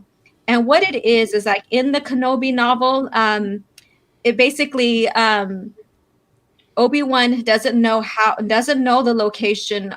He stops at the cantina in Anchorhead, and he is looking for people to point him the way to the Lars homestead. In this novel here, R2-D2 already has it in his memory bank, so he gives Obi-Wan Kenobi the coordinates. So that's the only minor thing. So, and you could say that he gave him the coordinates to maybe Anchorhead or or Mos Eisley or whatever, or we can just to kind of make sense of it. But it's very, very, very minor. So because Obi-Wan eventually makes it there because he delivers Luke Skywalker. So let me see here. Just to chime in on what Abu Nas said earlier about the universe of George Martin and George Lucas and all of that. Okay. When you're writing fantasy, the most important character you create is the setting and the world. It has to feel real, otherwise the characters in it won't feel real. Yeah. So if you take Middle Earth out of The Lord of the Rings, it certainly won't be the same. It won't even be good, really. Yeah, right. You're right, brother. Yeah, exactly. I'm going to address this right here. Matthew, he said he liked Dark Empire, where Leia became a Jedi and saved Luke from the reborn Emperor, better than Disney by far. I'm going to expand, or maybe just say my piece on this. Leia wasn't even a Jedi yet. She didn't begin training just yet. She began training in Heir to the Empire. However, she is the daughter of the Chosen One, so she does have that Force strength from her father. So that's just my take on that. So I mean, she's not a Jedi just yet. But she learned enough by the time Dark Empire came about that she was able to help bring Luke Dark back. Empire. Yeah. So Dark Empire was after. I'm sorry, was after Heir. So yes, you're right. Mm-hmm. I had to think about that. I'm like, wait a minute. No, it's after because we have Anakin Solo in there. Yeah. So she already began training. She's already has her lightsaber, but she's not a Jedi yet. She's basically a Padawan. Mm-hmm. She becomes a Jedi in the Dark Trilogy or the Darkness trilogy under Saba 17. Yeah, she was actually reading, looking at holocrons and stuff in order to get the knowledge on how to counteract Darth Sidious. So by the time she tried, she was reaching Luke and brought him back from the brink because he was almost lost to the dark side forever. So once they got him back, Palpatine, stop calling him Palpatine. He's not Palpatine. Darth Sidious pretty much, started panicking, knowing that, the love and the strength of the light, was able to pierce through that darkness that Luke was under and brought him back. Unfortunately, it didn't work out for Anakin, but I digress. Once they banded together, and this is where the rise of Papa Palpatine came in, because they took Luke and Leia as the one that killed Palpatine, the clone of Palpatine, for good. Mm-hmm. Now they switched it with Emo Kylo, aka Ben, and Mary Sue Ray. That's all they did. So they stole from EU lore to make their bullshit movie, and they really thought, well, the 18 to 25-year-olds wasn't even born when all of this happened in the EU, mm-hmm. but the Gen X and the Boomers knew what time it was, and we put the kibosh on that. Now people are actually going back to the books to say, oh my God, this was made before I was born. Yeah, absolutely. And now you're reading it, now you're getting the knowledge, and you listen to Kenobi, OG Star Wars, Ryan Kennel, this one, that one. Now you're starting to get the message like, wow, Disney really didn't have they ain't have a creative bone in their body, not even in the first. But this is what you're left with, kids. Did you see the interview thing with what was this guy's name? He wrote the script for episode 9. Carlo Trevorrow? Oh, no, Chris Terrio. Yeah, he was being interviewed while writing the script, and next to him is one of the Thrawn trilogy books. Yeah, I think the Hidden Fleet in it. Yeah, it's right next to him. It's so obvious he's ripping it off. You know what? I'm giving Chris Terrio a pass only because that JJ brought him in here just to clean up Ryan Johnson's mess. Bob Iger ain't give him no Bob Iger didn't give no competent, plan to do X, Y, and Z. He's like, listen, man, slap some shit in here and let's just get this done, man. I'm tired. Yeah. Everybody's tired. Okay, so let's go back to the novel here because this is what we're talking about here. Yeah, I'm sorry. I know. No, it's okay. I understand that. And, of course, we see that, they're cherry picking from Legends and they're doing it in such a grotesque way, I guess you could say. So, gentlemen, what was your perception with Obi-Wan's relationship with Anakin? So we're going to expand on this and I'm going to read a little bit here too, but I want to have you guys expand. So we'll go ahead and start with Stick first and then we'll go with you on that side, Abu Nas. I'm like, I don't know which direction I'm at, but yeah. So what do you think, based upon yourself, just watching the movies 1 through 3, what do you think their relationship, how do you think their relationship was? It seemed to me a bit like Anakin was a younger brother and he was being not jealous, but getting more and more fed up with his older brother, which was Obi-Wan. Yeah. Obi-Wan was a bit overly critical at times. Absolutely. But stuff like that seems to fester, and Palpatine was putting little seeds of villainy in Anakin to make him distrust Obi-Wan. But that distrust didn't come just from Palpatine because it was already in Anakin. And so he basically just watered the plant, really. Yeah.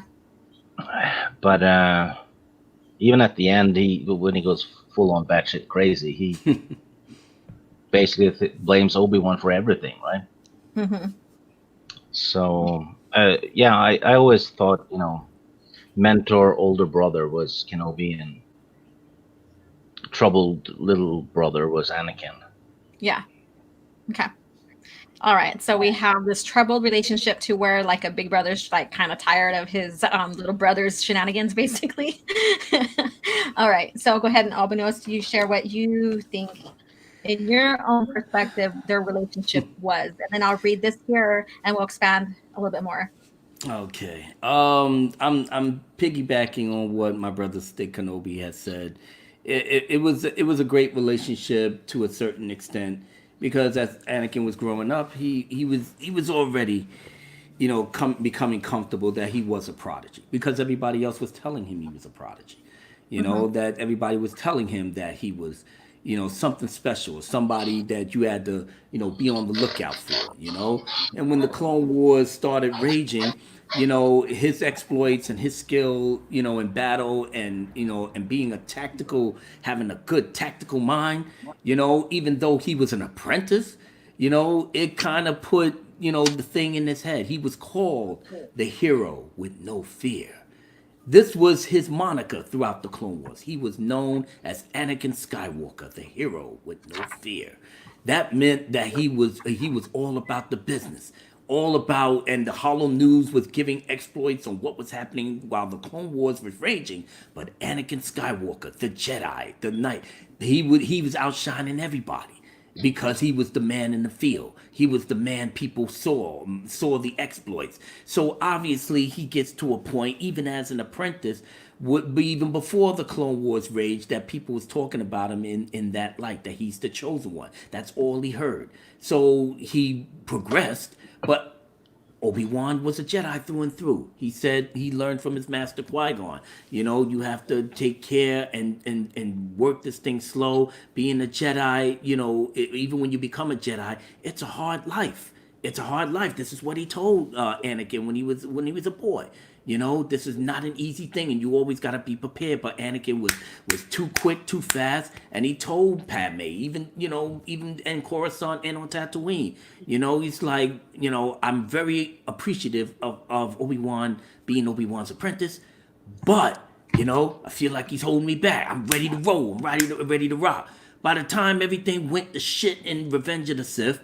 And yeah, Stig, he blamed Obi-Wan for everything, for turning his wife against him, for not, seeing that the Jedi was X, Y, and Z. And Obi-Wan just looked at him like, you were that's why that whole speech was an epic, iconic speech. You was the chosen one.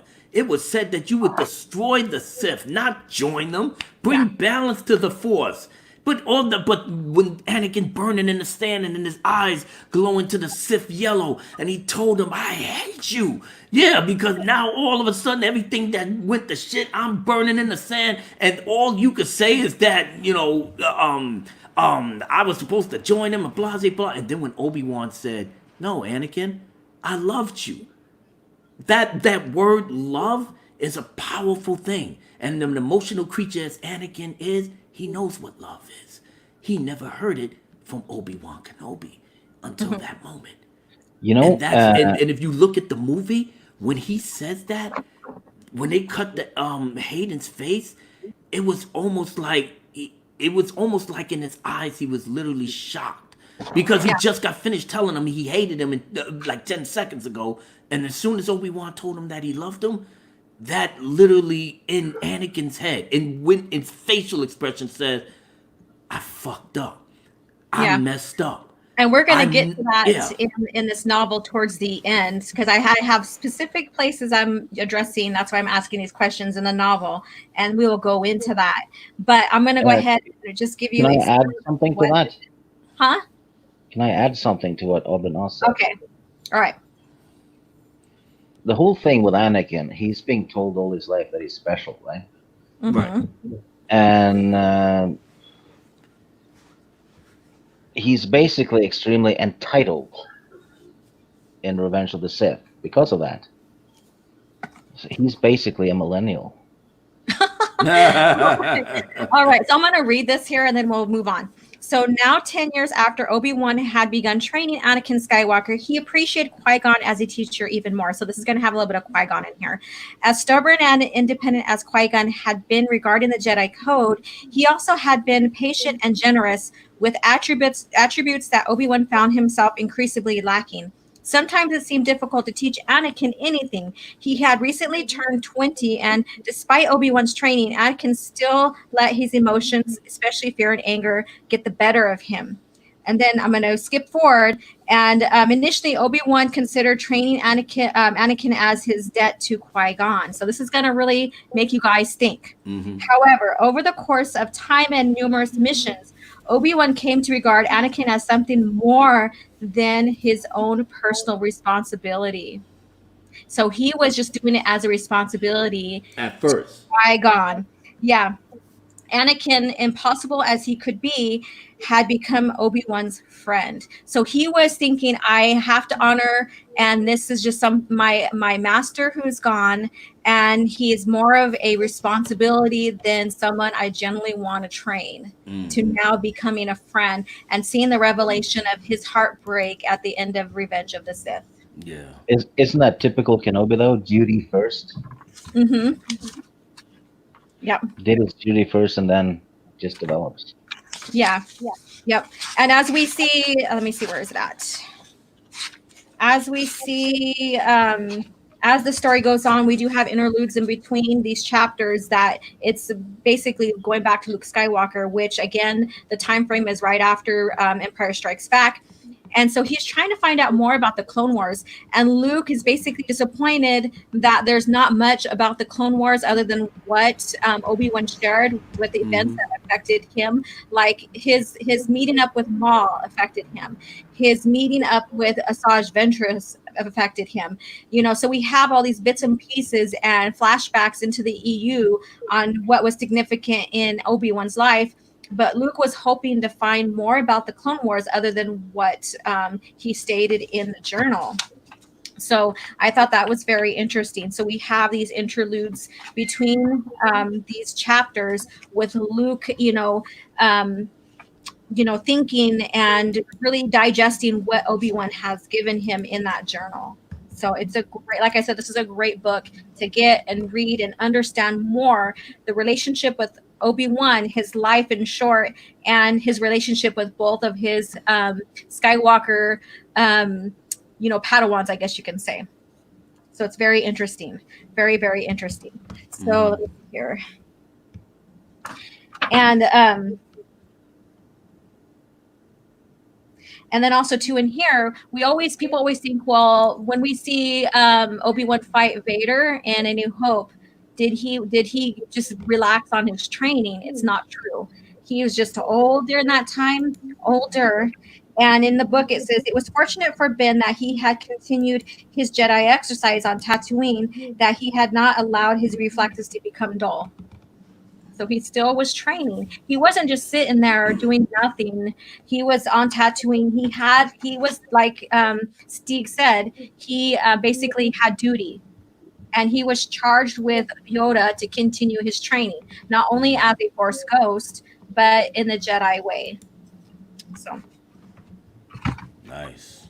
Yeah. And it also took time, a lot of time, just to communicate with Qui-Gon, because I read the Kenobi novel last year, and holy crap, that book is good. Yes, it is. It was a perfect Kenobi book set after Revenge of the Sith, really. Couldn't have been done better. Yeah. And however, this does not have that Kenobi novel in here because a Kenobi novel happened after this. This is a great companion to it as well, but it gives it a perspective. And so then we get into the scenes of like in A New Hope when Luke, or when Obi-Wan finds Luke passed out and he was attacked by the Tusken Raiders. And then he looks up and he sees R2-D2, and then he was like, I don't remember owning a droid. This expands on it a little bit more because it gives him, he's like, is that R2-D2? Am I reckoning this is him? And then, but he never owned R2. So basically that was truth. He never owned a droid, and he never had relationship with droids like Anakin did. I mean, he knew about R2D2 Hmm. whenever Anakin was with him and stuff, but I guess that all the years he'd been on Tatooine by himself, sometimes the memory just fades, and Hmm. it's just like I know he was trying to, forget a lot about the how everything went to shit Hmm. after the Clone Wars was over. So yeah, he probably said, I don't remember ever owning a droid. And there was probably a lot of R2. I mean, there was a lot of R2 units in the Phantom Menace when they was in that ship, so it wasn't uncommon. I mean, shit, he had R4 in Revenge of the Sith. Yeah, So and he loses the him. astromech was pretty much like Coca-Cola and Pepsi. It had different Yeah. Yeah, flavors. Yeah. exactly. It's like asking someone, "Hey, do you remember the cell phone you borrowed in 1999?" Right? You you just don't. Yeah. Yeah. Exactly. And then we go back to like, okay, so does he remember Leia and does he remember their twins and stuff? And he does. And so it's interesting here. Obi-Wan did not believe in luck or coincidences, and he states that. And seeing Luke unwittingly reunited with his twin sister, he knew that it was not a tractor beam that had brought them to the battle station. It was the will of the Force. And that's deep right there. When you Yeah, think that about the is. lore, that's deep because Obi-Wan, like when he tells Han, he doesn't believe in luck, and Han's like, that's what all Han believes in is luck. We have the two, they're like yin and yang right there, because we have Han that's all his stuff. We have the solo luck, and then we have Obi-Wan like it's not luck, it's the will of the Force kind of situation. And so this goes back to that, and him seeing the twins reunited, he knew that it was time for action. Right. He knew it was time for action.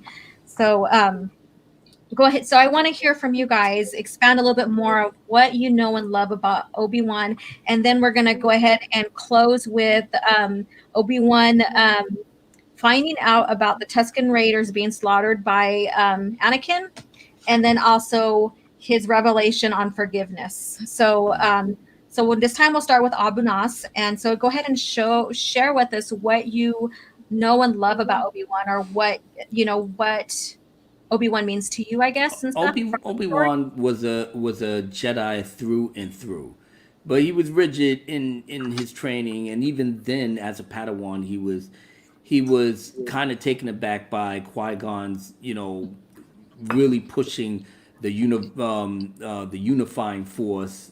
Live in the moment. Keep your concentration on here and now. As opposed to the other tenets of the force. The living force, the unifying force, and in another version, I know the Jedi Path, the book, the Jedi Path, really touched on all those things. But he had this little thing with his master, but he was devoted to him. He was devoted to him in every way, shape, or form, and he championed Qui-Gon with mostly everything, up until he met Anakin Skywalker, and he voiced his reservations about Anakin and him being the chosen one. And do you really think this boy is that special? And Qui-Gon said, yeah, and Obi-Wan resisted, but his master laid it down, and he was compelled to follow his lead. But his opinions was that I'm not too sure about this guy. But after Qui-Gon bit the dust, and this last thing told Obi-Wan, train him. He is the chosen one. Still, Obi-Wan didn't understand it, but he went along because that was his master's wish. And his character is that he is somebody, and they talk about it in the books all the time. He's somebody that if you wanted to be a Jedi and you wanted to have the type of balance, you train yourself to be the type of Jedi Obi-Wan has. And even if he was rigid in his thoughts and his beliefs on how a Jedi should conduct himself, even he being around Anakin Skywalker for so long now has the type of he's more relaxed. He basically takes a little bit of Anakin, for himself in terms of how he goes ahead. Not headstrong like Anakin, but he does it to a degree where he uses his thinking, he uses his Jedi knowledge, but he's also reveling in the fact that with all the things that they're doing throughout the Clone Wars, he has Anakin as a companion that kind of balances him in terms of, and he got mellowed. He mellowed out a lot when he was with Anakin, and that shows how close these guys became. And then that adds on to Obi-Wan's mystique. You know, the way he carries himself and how other Jedis look at him. Even the masters from the council, when he was put on the Jedi Council for a reason. He was basically the man that you know that you could talk to, that made you feel good about yourself as a person and as somebody that's a force for good. He knows how to talk to you. He knows how to reach you in ways that elevates you and can inspire you. And that's why Anakin Skywalker was as good as he was, if not better, because what his master taught him and trained him on how he should value human life, you know, protect the innocent, and always do good things for the Republic. Anakin just took it a bit further because his way of doing things is based off of his emotions. That's what got him in trouble, but at the same time, that's one of his greatest attributes. And Obi-Wan literally did see that, especially towards the end. He is the consummate Jedi that, you know, Luke, the great Jedi Grandmaster, still holds on to Obi-Wan's teachings more than any other teachings from the masters that he read, you know, from the holocrons and the papers and everything that he got from Darth Sidious when he discovered the book, which became the book called The Jedi Path. That when he made notations on all the masters that came before, their thoughts, their views of the Force, and everything else, their abilities, it was always Obi-Wan that had the most personal impact with him because of the character of that man. He's one of the best ever. Okay. He was basically the personification of a Jedi. Yes. It was everything a Jedi was supposed to be. Then Disney happened. Yeah. All right, Kenobi. So, or Stig Kenobi. It's a common mistake. Yes, go ahead and share with us your thoughts and why, you know, what you love about Kenobi. You know, expand on that a little bit more, and then I'll share this information and share why I love or like Kenobi as well. So go ahead. It's your turn. Well, Kenobi is a classic knight and a gentleman. He's not. He's never boastful. He's sarcastic now and again, but and he always does his duty. He never complains about his duty. Gets it done. And he's always willing to sacrifice himself on behalf of others, which he eventually does. So, what's not to like? You know, he's not a flawless character though, but he's no, he's not a flawless character. That was abundantly clear in the Clone Wars when he had feelings for Duchess Satine. You know, he was human. He actually the Clone Wars, the Filoni. But you know what, Laura, and I'm gonna be selfish here. That was one of the aspects that made me love the Kenobi character even more. He was human, but he even professed his love for her. He knew that was a character flaw that was never really fleshed out, but it was fleshed out enough to know that at the end he understood why he loved Padme the way he did, even though he kept it on the low. But in the movies, they did admit, even though it was cut out, but they did film it. They did film Ewan McGregor and Natalie Portman in that scene, like, Padme, I'm not stupid. I know how Anakin feels about it. It's almost like an open secret. And that was something in Anakin's, because he's so powerful, he couldn't even suppress that fact completely, at least not the Obi-Wan. And that's a dynamic that I wish could have been in the film. But at the very least, since they filmed it, it still brings weight and context. Because if George Lucas wrote it and filmed it, it was intended to be in the movie, but he cut it for whatever reason that it was. But his intentions was, he told Padme, I know what the deal is. You understand what I'm saying? That's what makes the whole thing when Obi-Wan says that, no, Padme says, you're going to kill him, aren't you? He said he's become a great threat. Anakin's the father of the child, right? He knew that this thing was going on. He didn't know to the extent until he saw her belly. Then he put two and two together. And he said, Anakin is the father, isn't he? I am so sorry. Yeah, because he knew. So with that being said, the sadness in his eyes because he already knew. He understood. He only wish he could have told Anakin that, Anakin, I know you love Padme, man. I understood. I fell in love with Satine. At the very least, you knew about that. But I had a greater destiny for the Jedi that I couldn't push myself in. But I would have left the order. Had this thing went to shit, I would have left the order for her. At least I can admit to that. What's interesting about this is this book that we're reviewing is not a Filoni-based Clone Wars. So when we look back at it, we're going to be talking about Siri Tachi. Oh my God, that's right. He was involved with her. Yeah, the first time. That's so right. I forgot about her. Clone War or Filoni clonies. I was going to say pre-clonies. Pre-Filoni clonies. That's cute. I like that.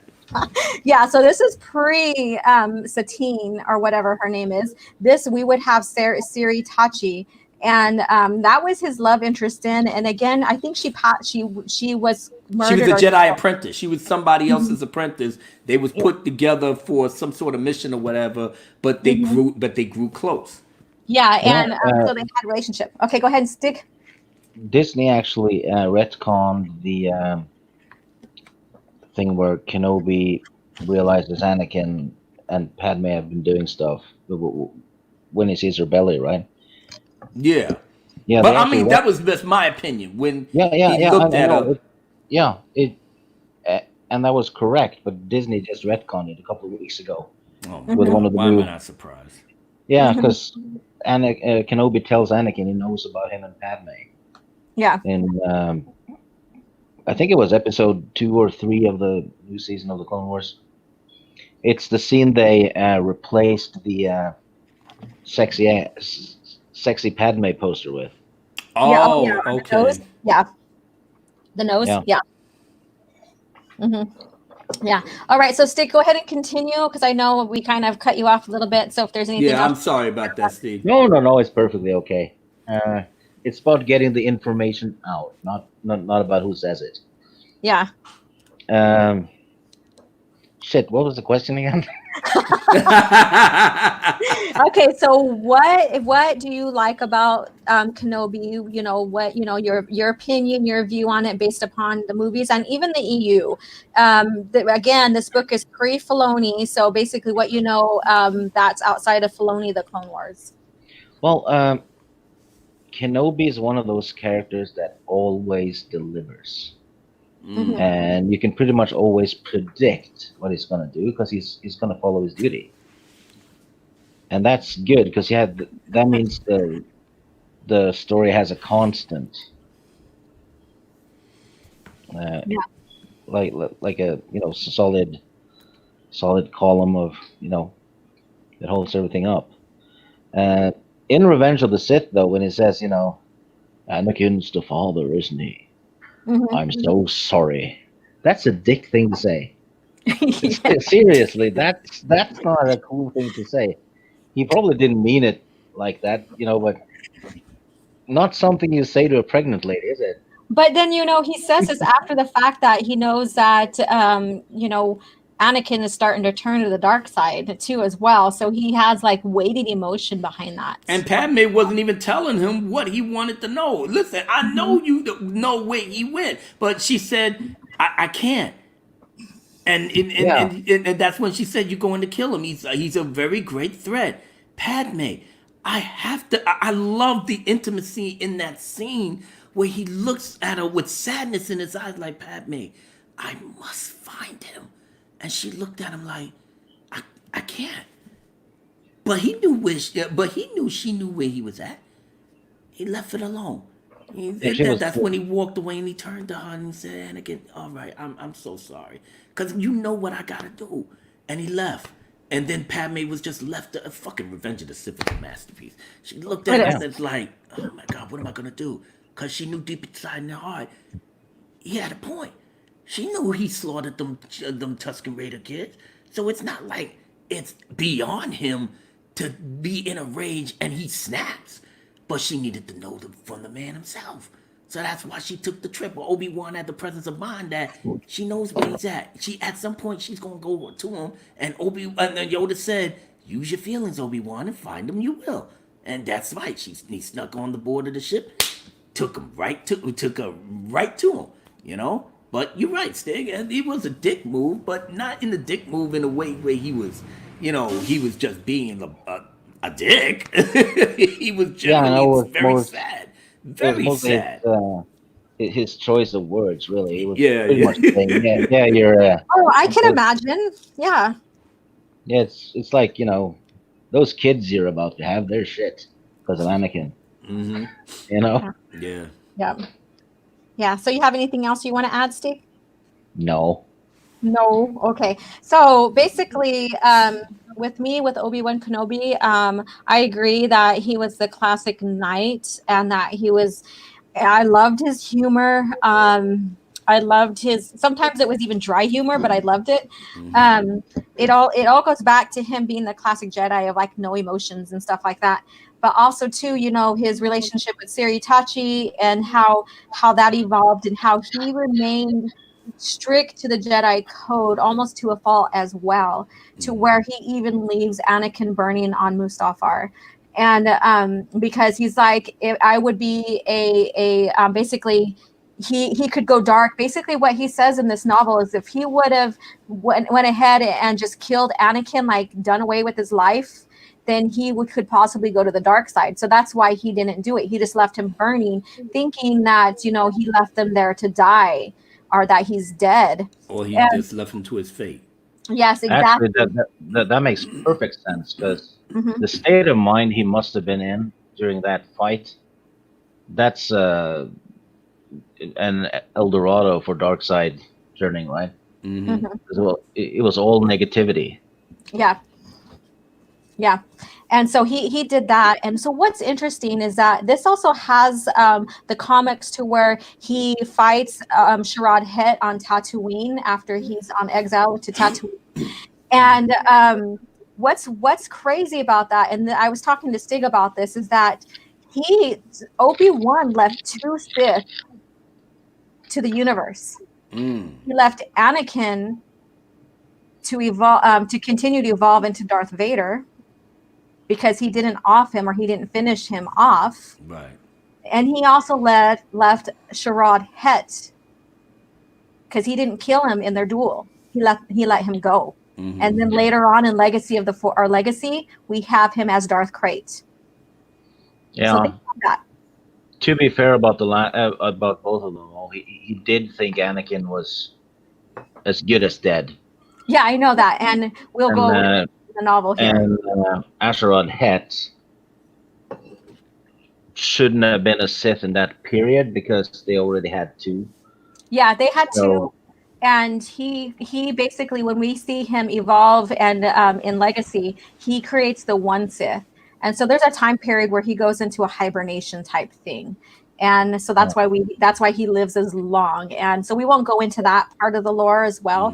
But because we have the Hets in the order somehow, Anakin gets to meet Asherad Het at the temple, and he does tell him, because he's basically a human that lived with the Tusken Raider, so he wore the wrappings, everything, and the markings, I believe, and the markings as well. And so this also, even though Kenobi isn't tied to this book, inside the book, Kenobi did use this book and the lore as well to expand on its novel as well. Right. So we have bits and pieces of Sharad Het in the Kenobi novel, but here we have him talking to Sharad Het about him killing the Tusken Raiders and why. And so then we have Ben trying to figure out why Qui-Gon never told him of all this, because he's still communicating with Qui-Gon on Tatooine and stuff. So I'm going to read this. Ben did not have to guess who had slaughtered the Tuskens. Now you know, said Qui-Gon Jinn's disembodied voice. Ben still Ben still so stunned that he didn't even slightly flinch when he heard Qui-Gon, whose voice sounded as if it came from above and beyond Ben's head. Ben said, "Why didn't you tell me about this?" "You weren't ready," Qui-Gon states. "You're still not ready." "Not ready," Ben echoed. He swallowed hard before he continued. "Master, if you mean that I'm not ready to understand what happened here, then I believe you're mistaken. Anakin killed an entire tribe of Tuscans out of vengeance, and then kept it a secret from everyone. Apparently you were aware of this, and yet you still maintained he is the chosen one. What more is there to know?" Qui-Gon answered that Anakin did not keep it secret from everyone. So think about that. It strikes me that when Qui-Gon keeps saying Anakin is the chosen one and Ben Kenobi doesn't believe it, it's the case of Anakin being the chosen one from a certain point of view. Because he doesn't destroy the Sith in the way anyone would expect. Exactly, because it doesn't stay in the prophecy how he's going to get there or how the chosen one's going to get there. It's just that he's got to get there. Yeah, but he destroys it from the inside out. And that had to happen in Return of the Jedi. And Tatooine talks about it in such a beautiful way. And Han Solo, of all people, makes Leia realize that Anakin, if he was such a good guy, then how could have he gotten close to Palpatine to destroy him from the inside? Which is kind of something I thought. Yeah, it's actually something I thought about not long ago, because they keep saying the dark side clouds everything, right? And that backfires later on Palpatine, because the dark side clouds Anakin while in Vader. And Palpatine doesn't see it. Yeah. So I'm going to go ahead and expand on what I was reading. So now we have later in the novel, Obi-Wan had thought Qui-Gon meant that he wasn't ready to comprehend details about Anakin's conversion to the dark side. But now he finally understood his master's words. "I wasn't ready to forgive Anakin, and he won't be entirely free unless I do." So the whole thing about that is that he needs to understand forgiveness. And once he's forgiven, then he is free, and so is Anakin. And that also goes with Leia in Tatooine Ghost. She had to forgive in order to be free. Even Luke Skywalker told her that if she didn't offer forgiveness, basically, then she's going to become the very thing that she loathes, and that's dark. Is at a point there's certain things you have to let go. I mean, the atrocities that Anakin had committed while, being, succumbing to the dark side of the Force was horrific, and some of it should never really be forgiven, in the open world aspect, where he allowed people, hundreds of thousands of star systems, planets, to be under the brutal regime of Darth Sidious. But he was already wallowing in his own misery, internally, so his level of caring, and that he lost his wife, he lost his child, he went to the dark side for the only reason. He didn't do it for power. He didn't do it for trying to gain a foothold of the Sith teachings and wanted to usurp his master's position as every Sith before him did. No, he did it because he wanted to save his wife and child. What person wouldn't go to the dark side if they was left with an impossible choice? And Anakin did it, and everything fucking backfired. And that's why he dwelled in that misery for 19, 20 years, until he saw the very vision, the personification of his and Padme's love, telling him to let go of your hate. I feel the conflict. By the time Anakin was in Return of the Jedi, he was a mess. He was a mess because he couldn't even factor in that he wanted to obey his master. And then Darth Sidious is like, Are you sure your matters about this is clear, Lord Vader?" They are clear, my master. Okay. I'm wondering, man. You getting a little shaky there. What's on? Oh, you okay? But Palpatine was the It's gotta stop calling Palpatine. But Darth Sidious was so engrossed in his own power and his own way of telling Luke that I foreseen everything. I knew what you was going to do, man. That's why I set up this trap. You bastards ain't going nowhere. I got you locked down. I got him locked down. I got everybody locked down, and everybody gonna know that you gonna be my apprentice. Oh, you wanna pick up your lightsaber and try to kill me? Oh, I know what that would. Yeah, he knew everything. And poor Anakin was just sitting up here going through it. And then at the end, when Darth Sidious was throwing the Force lightning on Luke and he was screaming, "Father, help me," that was such a profound moment in the entire saga, because Anakin was left with another choice, as he did in Revenge. That's why George Lucas is a fucking genius. And he you know gave what? him the same choice. Choice. And he chose right this time. Yeah, what was so neat about this book, expanding on Obi-Wan Kenobi, even as a Force ghost, he was there to witness a lot of Luke's journey. However, he, as a Force ghost, could not fully interfere. So he watched like things happen to Luke, and he could not interfere. He did try to influence a little bit, but it wasn't significant to what we see in the Disney trilogy. But he, as a Force ghost, he couldn't basically use the Force because he already is the Force. Mm-hmm. Unlike Disney, Yoda using Force lightning in the real world and blowing shit up, and just being a mischievous little prick. Telling Luke, yeah, man, being a failure is good, man. I mean, hey, man, everybody got to fail sometime, right? Just take it in stride, get a blunt, smoke some weed, get Court 45 with Pan Orlando, and you'll be fine, man. Don't worry about it. That's the way of life. That shit should never come out of Yoda's mouth. If anything, using Force lightning to affect the real world. I mean, I understand Obi-Wan sitting down and moving the tree back in Return of the Jedi, but like I said, he was still using the Force in order to be in the surroundings with Luke to tell him the story. But he wasn't sitting up here talking about, here, get these car keys and get this. Here, take some of these books of the Jedi. Here, take a couple of holocrons, giving it to him, and it's like, and then go out there and handle Darth Sidious, and and everything will be good. No, he ain't do all that. But leave it to Ryan Johnson and the story group, right? You know what Sidious should have done though, to mess with Anakin even more. What? He should have just told him, "Hey, if you wanted to save Padme, all you needed to do was use Force heal." And that's another thing. So people, go watch my video about compare and contrast on Force healing, and you'll understand more why this is ridiculous what they did in Episode 9. Yeah. Could have told you this 20 years ago. All you needed was Force heal. It's the reason why the Force healing evolved as it did in the expanded universe in George Lucas era, and there's a reason why only a few people have that talent. Mm-hmm. Few people. That's a talent that's not easy to master.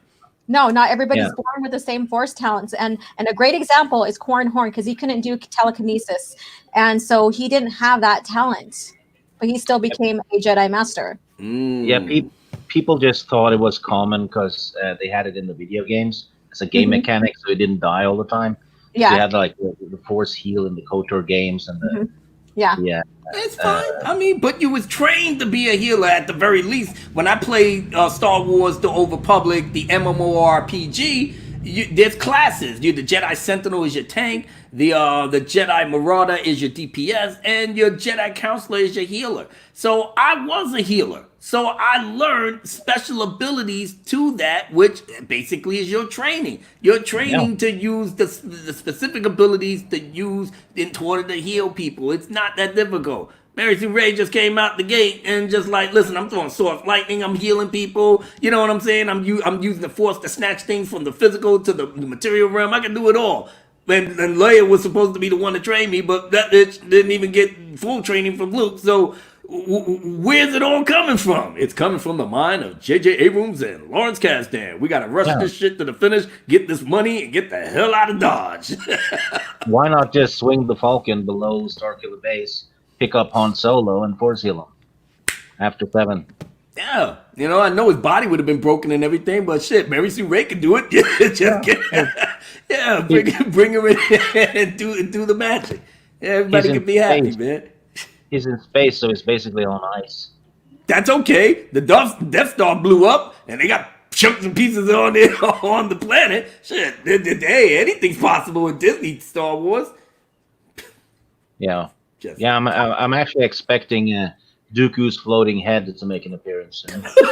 All right. So now we went off track a little bit with our little rants and stuff. So thank you guys for sharing. But yeah, go watch my short video on the Force healing. You'll kind of understand the significance of it in the expanded universe, our legends, compared to what it was used as in Rise of Skywalker. But we're going to go ahead and start closing out here. So I'm going to go ahead and read this last information here in this novel here. We'll expand on just a little tiny bit because people wonder how in the hell did Anakin get to be a Force ghost? So I'm going to expand on that. I'm going to read a few things in here and then we'll expand on that and start closing out. So a moment later, Obi-Wan heard a familiar voice returning from the darkness. Obi-Wan, Master, I'm so sorry. So very sorry. And this is when Anakin's dying and Luke has already took him to the ship. Anakin, listen carefully, Obi-Wan interrupted. You are in the netherworld of the Force, but if you ever wish to revisit corporal space, then I still have one thing left to teach you, a way to become one with the Force. If you choose this path to immortality, then you must listen now before your conscience fades. Obi-Wan sensed confusion and remorse in Anakin's psyche. And then Anakin answered, but Master, why me? Because you ended the horror, Anakin. Obi-Wan said, because you fulfilled the prophecy, because you were and are the chosen one. But Obi-Wan knew that his heart, that those words were not the only reasons. He added, because I was wrong about you and because I am your friend.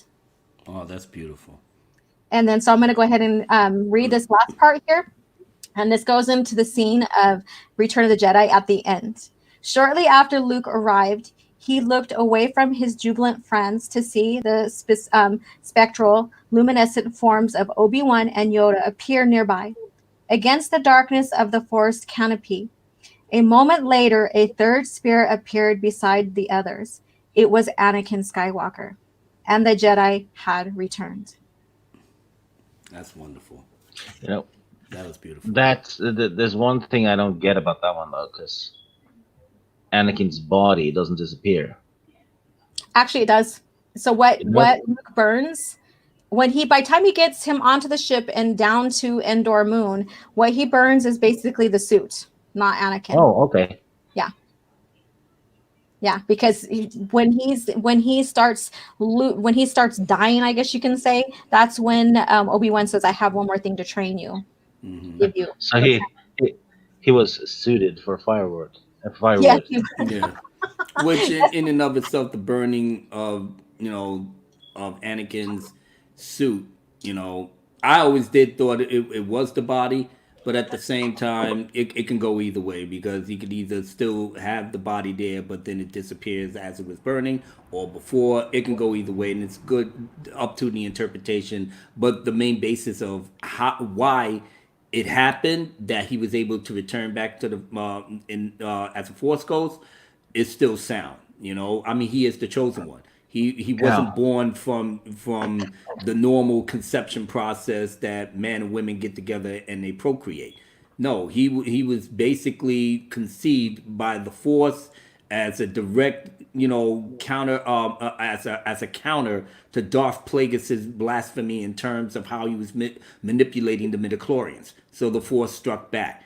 So the midichlorians came together, had Anakin come to being, and because of the special nature and how he was conceived and born, being a Force ghost is not even a talent or a lesson that wouldn't be a snap for Anakin to master. You understand? So, and I guess in some ways that could be the reward of what he finally became, or became the Jedi that, well, not even so much the Jedi, because in my view, when he saw his son dying And when he saw his son in pain, knowing how he tossed the lightsaber and told Darth Sidious, "I am a Jedi like my father before me," and just the fact of Darth Sidious's rage, where everything he did to try to seduce Luke backfired on him, and then he had the nerve to proclaim after he and Darth Plagueis pretty much wiped out the entire Jedi Order, to proclaim that he is a Jedi and to undo everything that him and Darth Plagueis planned right in front of his face. Oh, he wanted to kill him. He needed to kill him. He needed to kill him because that would have because him being alive was an affront to the whole Sith ideology. So that he had to go. But Darth Vader, Anakin, was not going to let. As I said, he had a choice, just like he had in Revenge of the Sith. He finally chose the way he should have. He went and saved his son. He went and made sure that the child that Padme gave birth to, that he thought that he killed, was not going to be taken out by Darth Sidious. That alone earned him a special reward, because we all know in the EU what Luke was destined to become and how he was going to bring balance to the Force even further as a Jedi Grand Master. It's brilliant. It's absolutely freaking brilliant. So yeah, everything came full circle as it was supposed to be. Yeah, George Lucas even said that Luke, after Return of the Jedi, became the greatest Jedi Master ever. And until Disney had him die of an overdose on the cliff like a hobo. Sucking on that soy, baby, love it. Sucking on titties and having fun. Yeah, that's what he was doing. He was having fun with space nuns. It's kind of fun to think about, though, that it took almost 30 years for Anakin to finally burn up. Because they lit him on fire in Episode 3, and finally in Episode 6 they burned the rest of them. But I guess in the way, and that was supposed to be my point before I went off on a tangent, Luke looking at his father's, Darth Vader form, just really reminiscing that my father had a hard life. He probably was thinking that my father had a hard life. And I understand what his thinking was, because he was all in Anakin's head. He knew everything of why even in Return of the Jedi, when he was telling him, let go of your hate, I feel the conflict. He knew everything. Anakin was an open book to him. He knew why he did what he did. All of this is brilliant, man. I would go Abu Nas, so you're gonna need to be doing some reading now, darling. Yes. Like, because Luke understood there was good, and we get that with Padme as well. So we know that Luke's thinking had mirrored his mom, and Leia's ways mirrored their dad. So we knew there was that contrast between the twins and their parents. That's at least how I see it. And some people may agree, some people may not. But when you go into the EU post Return of the Jedi, and they discovered later who their mom was, and when they discovered that was in the Darkness trilogies. However, Luke understood what happened with his father, basically, but not until the Darkness trilogies did he realize the atrocities that his father did and committed. And he was purely stunned to this part where he had to go into a separate room after R2 revealed what happened in Revenge of the Sith, with them choking his mom and him butchering the younglings, all of that. He had to go into self-meditation to clear his mind and stuff, because he had already forgiven his father. And then he discovers more. Oh, I see what you're saying. Okay. Yeah, so that in itself, some people, they're split. Some people like the Darkness trilogy. Some people don't, because we have different type of alien species in there that bring conflict, almost similar to the Yuuzhan Vong, but these are the Killiks. They're like insectoid species, and they're building conflict, and we have the Chiss in there, so we have Grand Admiral Thrawn's people in there as well. Okay, so they kind of expanded on what my thought process was. I mean, but that's a philosophical thing, more or less. I just draw on the movies because I know, because I watch it so many times. I can actually see, even in facial expressions, how you can actually expand into the EU lore, or even into the books and stuff, and the previous movies, and I draw on the previous movies first. You're right. He probably knew the good in his father, but didn't know all the whole details behind it. But even then, once, as you said, Luke had to go into the meditation and everything to really bring himself into balance and comes to grip into how far his father really went behind, being Darth Vader. But all of that was just based off of his grief, his self-loathing, everything. It's almost like you do reckless stuff when you know that that you thought you was responsible for the death of the one person that was everything to you. So yeah, I get it, and yeah, Yeah. I'll get my reading done. Don't worry. It actually adds to the achievement of Luke for bringing him out of that too. Yeah. Because that was a long drag to get him out of that. That was literally a long drag. Yeah. Hey, I did a pun. Okay, gotta be proud of me. Very good. Very good. 8 out of 10. Ding! You win. Hey, that's a good one, because you don't give 9s and 10s out of 10s very good either. So, all right, so we're gonna go ahead and start closing out here. I'm gonna play the clip that I started instead of reading it here, because this is inside the novel as well. It's more impactful to listen to it, so I'm gonna add this this portion of the Heir to the Empire that's inside the book, and I started the stream with this as well.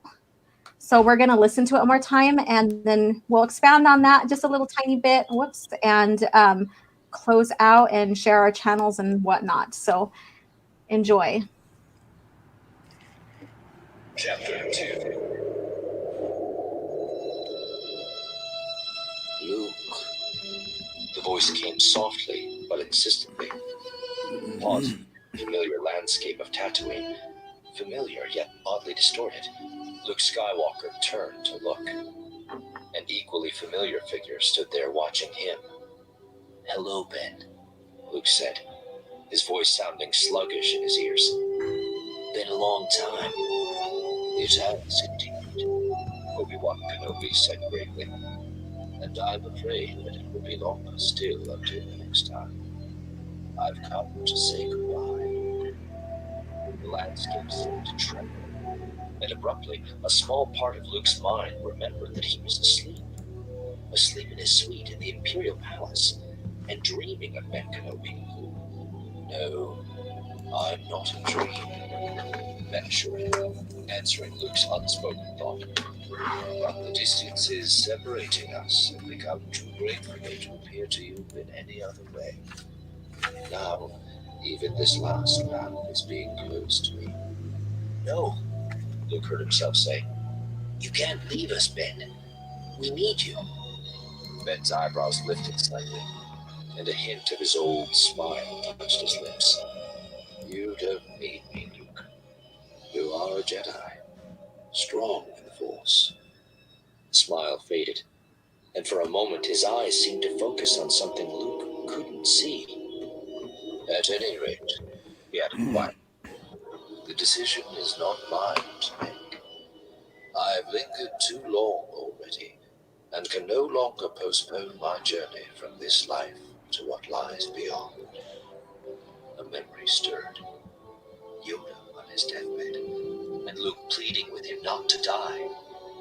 "Strong am I in the Force," the Jedi Master had told him softly. "But not that strong. It is the pattern of all life to move on," Ben reminded him. "You too will face this same journey one day."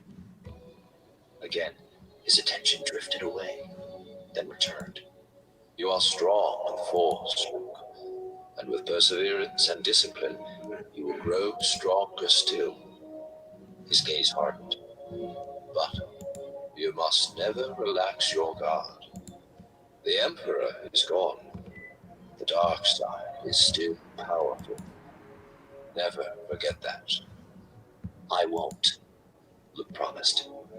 Ben's face softened, and again he smiled.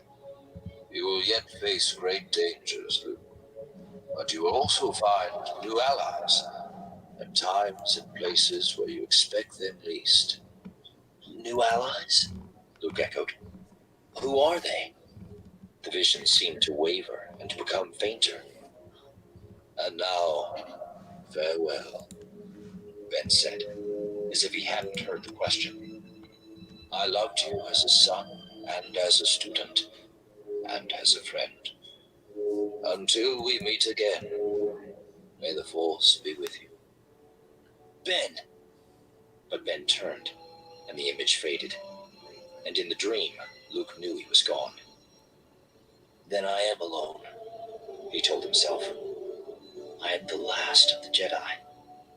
He seemed to hear Ben's voice faint and indistinct, as if from a great distance. Not the last of the old Jedi, the first of the new. The voice. All right. So that's at the very end of the novel. That's where this novel ends at. Is Luke or Obi-Wan saying his goodbye? You should have said goodbye there.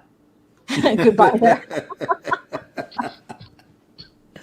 Oh Lord. Yeah, so that's so compelling with this novel and on Obi-Wan's life and his relationship not only with Anakin but also with Luke as well. Mm-hmm.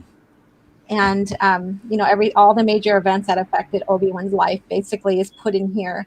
Other than there was no Sari Tachi in there, but again, that was his love interest at one point in pre-Filoni Clone Wars, and I wish they would have expanded on that just a little bit more, just to give an understanding to Anakin's fall a little bit more, but that didn't touch that portion of the relationship.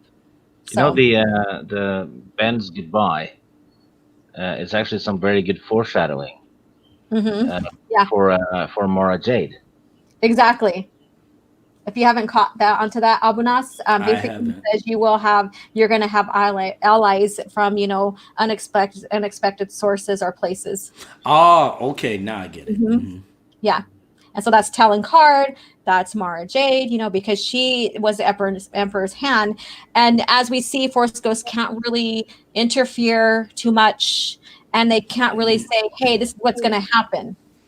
They have to let the Force play out what's going to happen, the will of the Force. Right. I guess also it kind of foreshadows the Nogri. That too? Who turns on Thrawn. Mm-hmm. Because that's actually very unexpected, isn't it? That is, and I love that. I love that ending on Last Command there. So no spoil. I'm pretty sure. Hopefully, everybody has read the trilogy. If not, pick it up, or even listen to it. All of them are unabridged on Audible too, as well, and it's a great listen. If you haven't read it, I fully expect you to take an eye. What? No, I was saying it to the chat. Oh, I didn't hear you though. You broke up, so I don't know if they heard you. Oh, I said if you haven't read that trilogy, I fully expect all of you to remove a finger with a knife. Yakuza style, because you have failed. You have failed. You have failed this franchise. Yes, exactly. So any last words as we close out? So we'll start with Stig and we'll go up to Obi-Wan. Geez, see, this is what happens. All you guys are Obi-Wan to me now, okay? So we'll go with Obi-Wan and Obi-Wan 2, or Obi-2. Yeah. Obi-Wan and Obi-2. Obi-Wan, Obi-2. Yeah, baby. Or Obi-Wan and Abu 2. Abu 2. So we'll go ahead and start with Stig. You go ahead and say your final words about General Kenobi and everything else that we talked about here, as well as maybe plugging in your channel, because you do have some interesting videos you put up that are very comical and make everybody laugh and enjoy themselves. So people keep asking me to make more, actually. Yeah, but I do one every second month or whatever. I don't know. Okay. But it's just me goofing around. Mm-hmm. As for Kenobi, he's, especially because of the EU, he is one of the best written characters in the Star Wars universe, in my opinion. Yeah. Easily. And every book he's in is actually good. Mm-hmm. I don't think he's in any of the shit books, right? But not yet. Yeah, not yet. Or the TV show will happen, so that will be shit. Mm-hmm. Anyway, I have a tiny channel. I think Christy added the link to it. It has 10 minutes of footage, so watch it while on the toilet. You can binge the whole thing. I don't know. Uh, Other than that, you'll find me on Mary Mayhem's channel on Shenanigans. Sometimes Abu's there too. Um, Sometimes I'm on other channels. Midnight's Edge After Dark. Been there a couple of times. Miss Sarcastic Nerds channel and John Talks. I've been pretty much all over the place, talking to people, which is what I like. I'm not looking for subs or anything. Just enjoy talking to people about Star Wars and other things. Mm-hmm. So yeah, just a normal guy from Norway. Nothing special. Um, yeah, and go sub to Miss Sarcastic Nerd as well. She's good people. Yeah, she is. And over to Abu. All right, Abu. So go ahead and wrap yourself up. Any final comments you want to say about what we talked about with Kenobi and all that? And Well, for one thing, thank you so much for inviting me on your channel to talk about the lore that in the time periods that I absolutely adore and love with a passion. This is it just serves as a reminder for me in terms of, my sensibilities when it comes to this franchise, my sensibility when it comes to canon and how George Lucas, put together and it goes a long way to say that this whole beautiful live stream that we did 2 hours plus, but we covered just about everything, especially the fuckery that Disney is still on, and we're going to smash that into the dirt pretty soon. But it just reinforces what we're fighting for in terms of keeping things the way that it was, that was perfect and didn't needed to be changed in any way, shape, or form. So I don't give a crap about the High Republic. I don't give a crap about anything, because all they're doing is just trying to weasel their ideologies and their madness into the mythology and the lore that was already established. Obi-Wan Kenobi is such a iconic figure that, a lot of the threads of the future of the franchise, or the story, the threads of the future stories that's being told through the EU is based off of him, through Luke, and the whole concept of his teachings towards Luke that Luke passed on to other, characters that we come to know and love, and then they go off on their adventures, and then as this whole story in a whole, you know, shows, and I'm hoping I'm using the right terminology, that everything came full circle based off of Obi-Wan. He failed with Anakin, he succeeded with Luke. His personality, was something that you could draw inspiration, comfortability, and feel protected and safe in Obi-Wan's presence. And there's not going to be nobody like Obi-Wan Kenobi in any of the Star Wars lore. And, he's probably one of the most famous Jedis behind Yoda, in the entire franchise saga's history. And we have been treated, through your channel, OG, that the lore and his life is just every bit as interesting as his exploits in the Clone Wars and in the movies, both in the prequels and OT. So okay. it's been brilliant. Yes, and I agree. Go ahead, Stig. I forgot something. I wanted to say thank you for having me on this very fun stream, and thank you to both of you for being such good company all through the stream. Oh, thank you, brother. Thank You you. definitely was good company for us. Yes, exactly. Thank you so much. I mean, hearing two different perspectives and what they love about Obi-Wan and the overall lore and stuff, it does a heart good, I guess you can say, and knows that, we as individuals can keep legends or the original EU, George Lucas era alive. And by sharing the stories and sharing about the characters or even the novels or even the movies, in fact, we have Empire Strikes Back coming up, right, Abu? Yes, I gotta get to work and setting that up. Yeah, that's gonna be a barn burner. Yeah, so we'll have that in how many weeks? In a couple weeks now? Yeah. Well, we did A New Hope I think maybe three. No, March 3rd. Did we? I can't remember. No, in my calendar. Just bear with me, folks, because I know because I placed it on the goddamn calendar. Yeah, we did episode 4 on the 13th. So we're Mhm. 2 weeks out. So I should be planning something either next week, either Friday or Saturday, or the following. So I'll get to work on that.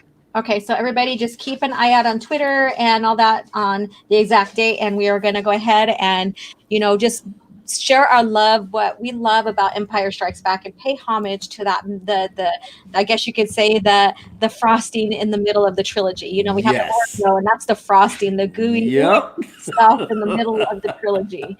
Also, the only one that has been filmed in Norway. They filmed the Hoth scenes in Norway. Oh, okay. Oh, okay. Awesome. Yeah, even Awesome. better. There we Yep. go. Yeah, it's not that far from where I live, actually. Oh, dang. You're going to have to one day go travel over there and take pictures for No, us. no. I can't do that. There's all kinds of wampas there. It's dangerous. Well, take your saber with you, Mr. Kenobi. All right, so I want to address this here, and then I'm going to close out here. So Matthew got it. The one thing I did not like was Luke feeling like he needed more training from Sabayoth. He basically, yes, Luke was always wanting to train. You never arrive as a Jedi. You're always learning, no matter if you're master or not. And Grandmaster, you're always learning, you're always training. There's no endpoints. So I get why he wanted to have training by Druid Sabayoth, because he thought he was the Druid from Outbound Flight. So there's a connection. Heir to the Empire, Survivor's Journey, was it Survivor's Quest, and Outbound Flight, they're all connected to each other. Yeah, and Luke at that point didn't know that much about the Force. Exactly. He still was expanding. He was still in fear of training his sister and the unborn twins. Yeah, and he was barely a Jedi Knight. Mm-hmm. He was not a master by any stretch of the. Yeah, and you're right. He was already a Jedi, but he still needed training. He still needed to learn, and then he also expounds on. But that goes back to the story with Sabayoth being Obi-Wan's clone. No, Sabayoth was basically the clone of the Jedi Master from Outbound Flight prequel trilogy era. So.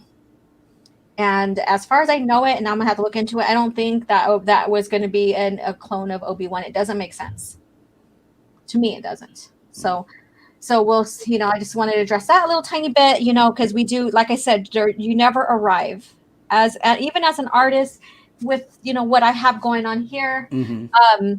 I haven't arrived as a master painter. I'm always going to learn. There's always going to be something for me to learn, a new skill. Like I never studied painting and drawing metal objects or shiny objects. And when I did, I was so scared to do it. And then I realized, I have a knack for it because they look awesome. So basically, you're always learning and growing. And so you just brushed it aside? Huh? So you just brushed it aside? Yes, I did. Yeah. So for me with Obi-Wan Kenobi, to me, he was the foundation and the glue for the Skywalkers.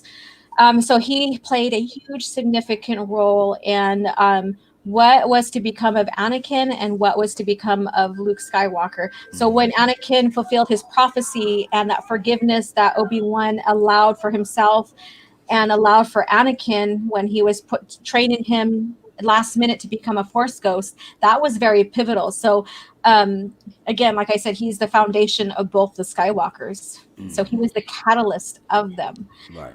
He's basically a road sign. A road sign? Go here. Well, Stop. yes. Go here. Follow that path, right? Don't exactly. And Anakin really didn't follow the road signs very well, as we know. Well. But Luke did. Yes, and so we have the son becoming what the father was to be. Yeah. Mm-hmm. And basically, Obi-Wan was the catalyst. He was their foundation. He was the what the Jedi Order was to be, the impression of it. I have to address something in the chat. Christy is making a jab at me. Okay, saying I secretly like sweets. That's quite below the belt, Christy. You should know better, mother. Oh, easy. I know you guys are joshing around. Love me some Christy. Yes, she's over here. My mod is raising hell. Mm-hmm. With the other mod. I'll have a talk with her later. Mod fight. Yeah, mod fighting right here in this corner. We have. You know? Yeah, so I highly recommend finding this book. You can find it probably on I got this on Amazon. You could probably find it on Etsy or whatever, or anywhere, eBay. Mm-hmm. Would it be in any of the bookstores, Barnes and Nobles, or? I haven't seen it. That's why I never picked it up over there. Okay. But you never know. Right. Right. You never know. And this will spark your interest on like discovering or reading the comics if you haven't done it, reading the other ebooks, EU books that are tied to this. Right. If you are really into the post Return of the Jedi novels or era, then like Tatooine Ghost is another good one. Shadows of the Empire. Basically, this is a reflection of that as well. All right. We also have Dark Lord, Rise of the Darth Vader, where in here I didn't state it, but Anakin, it does share that Anakin, it shares Anakin, or not Anakin, it shares Obiwan realizing that Anakin or Vader survived. And that references back to Dark Lord, Rise of Darth Vader. Right. Which I actually love how they did it, by the way. So exactly. So this is an excellent book. Like I said, there's just a small, tiny little contradiction, which it doesn't destroy the plot because Obi-Wan still delivers Luke. So that's the basic bottom line. Exactly. So that was just a little tiny thing. I'm like, okay, ouch, but it's there, but it doesn't really do harm. Some people, if they're not versed in the lore, won't pick it up. Got it.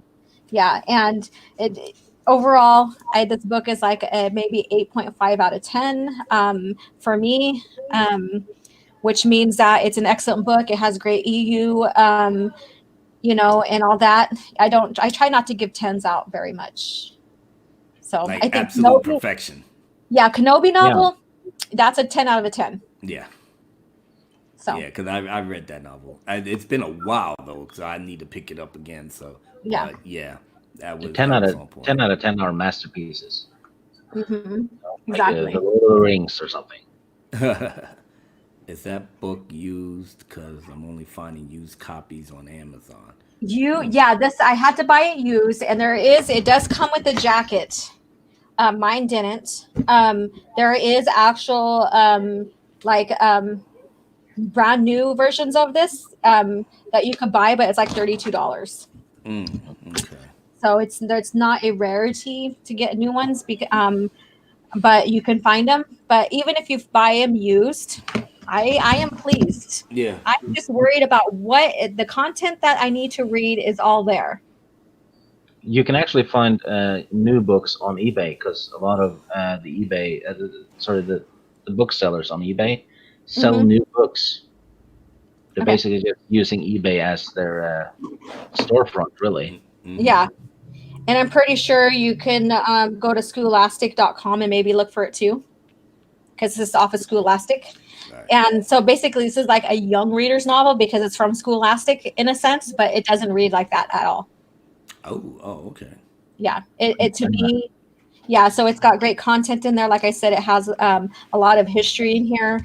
The cover is amazing. Yeah, it's awesome. Yeah, I really like the front part of the cover. That is amazing. Yeah, that is one good looking book. Yep. Exactly. When I first saw it, I was like, "Ooh, okay, I like this. I must have that." Yep. Yeah, and I want to do a painting. This painting, and I want to sell the Obi-Wan and Anakin. Oh, that I mean, the lightsaber one is actually great too. So yeah, and that's for sale. But I'm not making copies, so the original's for sale only, no copies. So it's gonna be one of a kind by me. Yeah, for $175. So, that's a lot of money. I don't know. It's hard on the boulevard. So yeah. You understand the time frame that goes. Huh? And then there's the shipping to Norway is probably $40 or $50. Yeah. Well, Related. it'll go to who is intended to go to. Whoever wants to buy it, it'll find its home. Well, I think I may check that out. Well, like I said, I would like to get a physical copy without having to order it, but being that everybody's quarantined right now, maybe that may be the way to go. So who knows? Yeah. Okay. All right. So thank you so much, gentlemen, for coming in and chatting lore with me and laughing at that bit of opinion news that that was published with Screen Rant. Oh my gosh, that was just, yeah. So Stig, I know you were in the chats during that time. So I mean, that was just it's they're just trying to justify. Oh, I swung by on Twitter and left them a message. Oh, you did? Oh yeah, under that article. Oh, okay. So you found I didn't find it on Twitter. I just looked it up real quick, and I seen that one. I'm like, oh, this is going to be fun to laugh at. Oh yeah, people were ripping them a new one. Yeah, I bet. I'm now going to go visit that or whatever. But yeah, I mean, so that was just a little commentary, I guess you could say, to for shits and giggles. But hey. And so thank you guys so much, and thank you guys for coming in the chat, and I had a grand time with you guys talking original lore. We got to do this more often. Maybe I'll have more guests next Thursday as well. Stay tuned. Maybe Abu Nas will make another appearance. We'll see. I just might, because guess what? I got my official mug. There, look at that. Yeah, buddy. He's official. Him and Teresa are both official now. They both got mugged. Yeah, they both got mugged. Oh, what a low blow by the Kenobi. I can't help myself. I know you can. That's why we love you, brother. Yeah. All right. So, everyone, may the Force be with you.